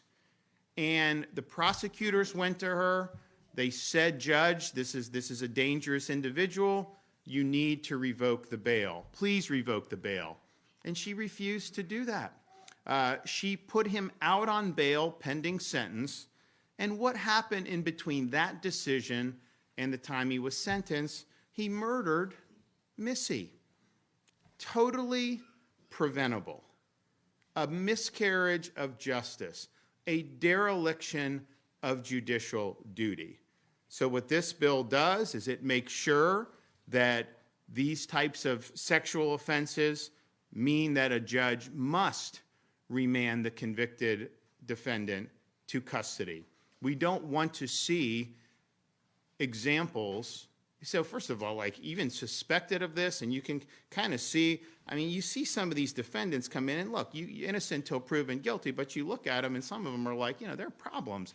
And you know that there are problems. And just what they're brought up on charges, they've probably offended a lot more than what they're being charged with. Let's just be clear. So just in terms of protecting the public, once one of these guys are convicted, you've got to pull out all the stops to protect these kids. And this judge failed to do it. Now you will go automatically and be remanded to custody, have your sentence, and that will count towards your sentence. Obviously it will, but you won't be able to harm other children.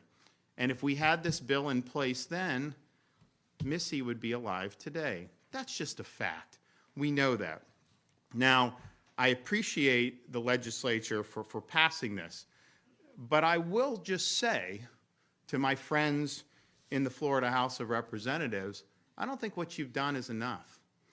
You have the power and you have sufficient numbers in your chamber to impeach this judge, Tiffany Baker.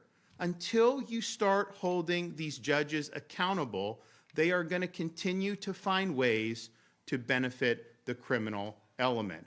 This was an outrage. This was such an easy call to make sure that this guy was put behind bars, and this judge refused to do it, knowing the risks, and the result has obviously been a tragedy. So Florida Constitution vests the House of Representatives with the ability to bring an impeachment against a circuit judge with 2/3 majority. Last time I checked, we've got way more than 2/3 of Republicans. Honestly, I think some Democrats would vote to impeach given what happened in this case. So the legislation's great. I'm going to sign it. I know the family's very happy, but I was talking to him before and I told him I'm not satisfied, that we would like to see action taken, and I know they're very supportive of seeing this judge impeached. I think it's absolutely appropriate. And if you're not going to use it in situations like this, then you're basically saying, judges can continue to be derelict in their duty, and there's not really going to be much of a recourse. And I just can't imagine that that's what the people of this state want to have. The second bill I'm going to sign is House Bill 1159. This protects Floridians from sexual predators by expanding criminal offenses and enhancing penalties related to child sexual abuse material. So this bill increases penalties for using a child, which some of these people do, and it's really, really disgusting, in a sexual performance, possessing and distributing abusive material, and in creating generated sexual abuse material. It establishes mandatory minimum terms of imprisonment for specified offenses committed by offenders who are 18 years of age or older. It also creates a life felony for the aggravated exploitation of a child under the age of 12. In addition, the bill addresses emerging threats by criminalizing new forms of exploitation, including generated sexual abuse materials. You know, unfortunately, you're going to have a reckoning with artificial intelligence. Artificial intelligence, and first of all, it's become very unpopular. You remember like a year ago, everyone's like, oh, you know, AI, we got to go all in, you know, we just need to do all this. Now people are seeing some of the slop that's being created, and they're like, well, wait a minute, and is that the world we want to live in? Oh, yeah, you're saying that this is somehow good because it's going to take away people's jobs? Is that really good? You want to subsidize that? I don't think people want to subsidize it. Oh, it takes data centers, take 500,000 households amount of power to run a day. Oh, and they need water and all this other stuff. So people have started to really look at this, and I think a lot of people have had a lot of concerns. But what they'll be able to do with artificial intelligence is they're going to be able to create really horrific things. And so the question is how does that work in terms of jurisprudence, in terms of some of the things that have come down the pike over many, many years and decades? It is a very new thing. Now, we have pending, proposed an AI Bill of Rights to protect children against this type of exploitation, to protect adults, to make sure there's disclosure so you know if you're dealing with a human being or not, to make sure they can't hijack your name, image, and likeness to your detriment. They can put a video of you with you saying things that you never said. Is that just something that you're just supposed to live with the consequences of that, or should you be able to hold people accountable? So there's a whole host of things, you know, that we're going to have to be dealing with. I think this bill is a great first step in dealing with this really horrible exploitation of minors. And the market for this, unfortunately, is robust, and these people make a lot of money and they do a lot of damage. And so the only way to really stop is to just put them in prison for a long time. And I know that that's what this bill does in these instances. So thank you to the members of the legislature who passed this. I think it's really, really appropriate. So we're going to sign these bills in a minute. I know we'll have the family come up and be able to witness that as well. This is yet another step that we've taken. We've been very strong across the board on all of this, and we're going to continue to do that into the future. So now we're going to hear from our Attorney General, then our Commissioner, Sheriff, and then Representative Jocks. James? Hey, everybody. Good morning. And before we hear from Attorney General James Uthmeier, we're going to step aside, take a quick break here on Fox 35 News Plus, but we'll be right back.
Welcome back into Fox 35 News Plus. Want to get you back to this news conference. We are just about to hear from Attorney General James Uthmeier speaking about Missy's law and other legislation, speaking at this news conference earlier in Tampa.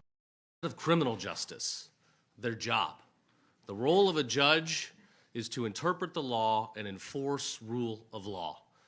Going back to the time of the founders, they recognized the judges to truly be the least powerful branch of government, though I think all of us have seen, the nature of nationwide injunctions and some of these abuses where, one judge sitting in the middle of California can decide, their view of the law should be imposed on the entire country. This is wrong. These abuses are wrong. The case today led to the death of a little girl, a 5-year-old girl that's no longer with us because of this reckless decision. We have to hold these judges accountable, and today is one of these steps to do that. I commend Governor DeSantis, our state law enforcement. There's no better state in the country. There's no state doing more to go after child predators and people that want to hurt our kids than our leaders in Florida. I want to thank Sheriff Galtieri and the sheriffs for having such an active role in these pieces of legislation, the legislative members for stepping up and getting this done, and sending a message here again. Stay away from our kids. If you want to lay a finger on one of our kids, if you want to exploit them, photograph them, molest and abuse them, we will come after you in Florida with everything that we've got. Over the last year, since I've been in office, we've been part of a massive record, over 1,400 child predator arrests. We have threefold the number of child predator cases that we had over a year ago. We've been able to rescue over 300 children that were previously reported missing, and we've handed down thousands of years of criminal sentence on these scumbags. And where appropriate, we have sought the death penalty, and we will keep litigating, Governor. We will take this to the Supreme Court, and we will ensure that the proper, appropriate form of justice is levied to the most heinous of crimes. So it's an honor to support our law enforcement every single day.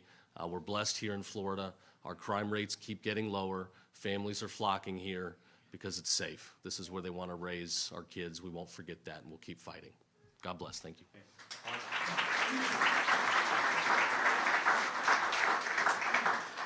Good morning. Thank you, Governor. Thank you, Attorney General. I just want to say to everyone, thank you for coming to Tampa Bay Regional Operational Center here at FDLE. At FDLE, we are committed to protecting our children. When we take and swear in the oath of office, we protect the most vulnerable, which is our children.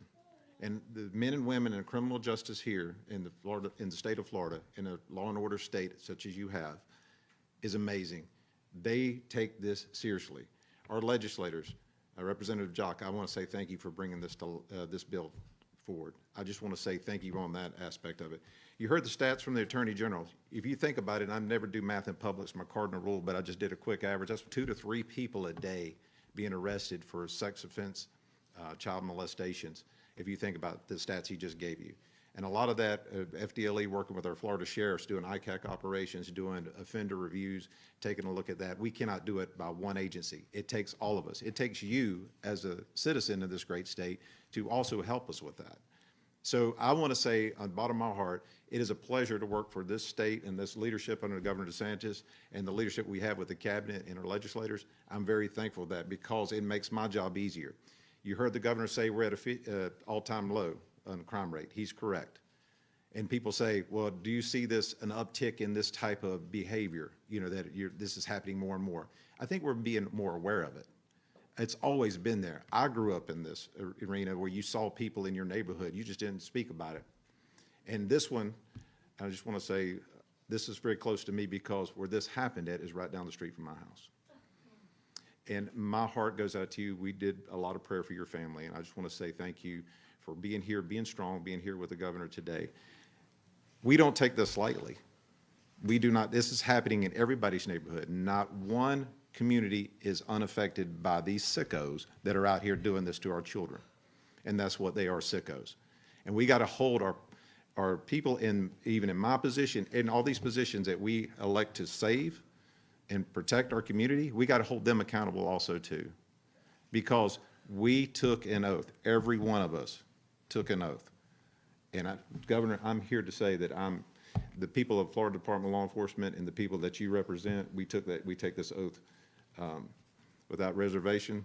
We take it that we are going to do our best to ensure that we continue to have crime low and that we protect those young men and women that are still out there that are being victimized. And then we have a lot of survivors in our great state, and we need to help lift them up and bring these survivors around so that way they know that we're here to support them. Thank you, Governor. Okay, Bob.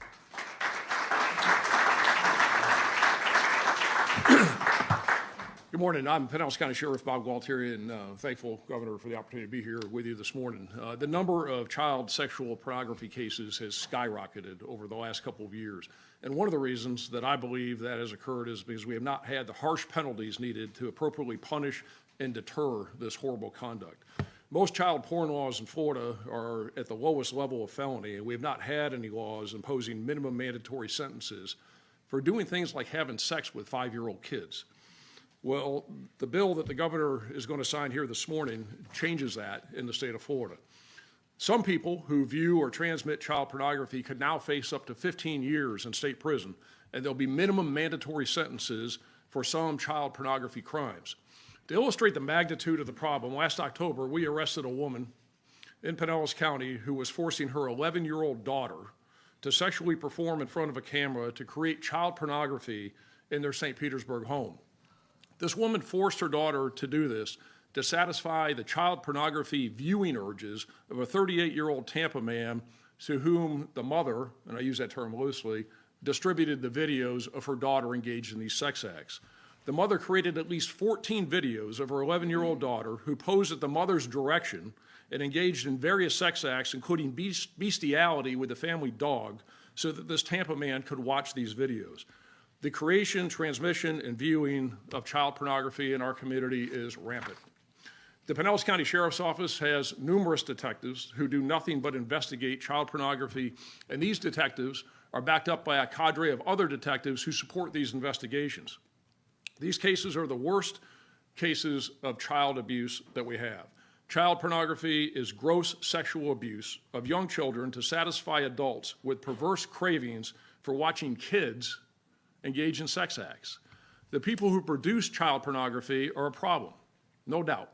But the consumers of this crap, the predators who like watching young kids engage in sex acts and then who go online to try and meet kids to have sex with them, drive the child pornography industry. It's simple supply and demand. People don't make porn and do this to kids unless someone wants to view it. There are way too many sick people among us who want to view children. And I mean children. We're not talking about, and it's bad when it's 15, 16, and 17-year-olds, but I mean 4 and 5 and 6-year-old kids who are engaged in sexual acts. In the last year alone in Pinellas County, we have arrested 188 different people on child pornography charges, and think about this number, involving 1,360 different counts of possessing or distributing child pornography. That means that there are 1,360 different incidents of mostly kids in the age of 5 to 12 years old who were engaged in sex acts to make this child pornography. And that's all for the pleasure of people, adults, who want to watch this crap. This is nuts. It ruins kids' lives. And like so much of what we deal with, it will never stop. But we can hold people more accountable. And with the action of Governor DeSantis here today, we're going to work to do that. Many thanks to Governor DeSantis for his commitment to the rule of law and signing this bill today that will, for a long time to come, ensure that Florida is doing all it can to hold child sexual predators accountable and that we are protecting Florida's children. We're also greatly appreciative of Attorney General James Uthmeyer for his unwavering commitment to protecting the children of this state, his commitment to these types of investigations and prosecutions, and ensuring that child predators are locked up. And my thanks to State Rep Bernie Jock and State Senator Jonathan Martin for responding to this problem and sponsoring a very consequential bill that will undoubtedly give law enforcement the tools we need to address this prolific problem. I also, as I close, want to recognize all of the dedicated law enforcement officers who do a very difficult job every day of investigating these child exploitation and child pornography cases, because having to watch that nonsense day in and day out is a hard job. One of those officers, Corporal Shannon Grill from the Pinellas County Sheriff's Office Crimes Against Children's Unit, is with us here today. And Shannon has conducted these investigations for years. It was instrumental in helping to draft the bill that Governor DeSantis is going to sign into law.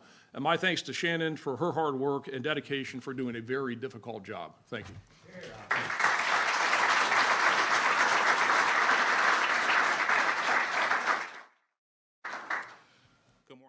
The Pinellas County Sheriff, Attorney General, Governor, and state lawmakers as well, all joining that news conference earlier today in Tampa to talk about signing Missy's law and some of those stiffened penalties for predators in a number of different cases and contexts. Well, we are just about out of time here on Fox 35 News Plus today, wrapping up 4.5 hours of live streaming as we do every day. I'm getting ready to hand things off to the Storm team and Fox 35 Weather Plus, but I want to just kind of give you a little bit of a rundown of what you can expect tomorrow. We are going heavy on Artemis leading up to the launch. We're going to have coverage all throughout the day. The countdown has already begun yesterday evening, so a lot of things really going to start picking up in the morning with 7:45 with tanking. Then crews are going to be the crew's going to begin suiting up around 12:50. So we're going to be live streaming throughout much of that. We'll start live streaming Fox 35 News Plus at 11 here on Fox Local and take you all the way to 4 o'clock with the 407. So we're going to have a lot of Artemis coverage live from Kennedy Space Center, Jetty Park, Space View Park. Going to have Zoom interviews and analysis as well. So a lot going on as we get you ready for that launch. And then our launch coverage will continue with Fox 35 News at 5 and the News Edge at 6, all up until and even past that the 6:24 targeted launch time and the opening of that 2-hour window. So anytime between 6:24 and 8:24 tomorrow is when that launch could go off. And we will be with you here at Fox 35 as we count down to that happening. So certainly a big day. We hope you plan to join us for it, no matter how you are going to be watching that launch. Thanks for joining us. I'm going to take a quick break.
Thank you.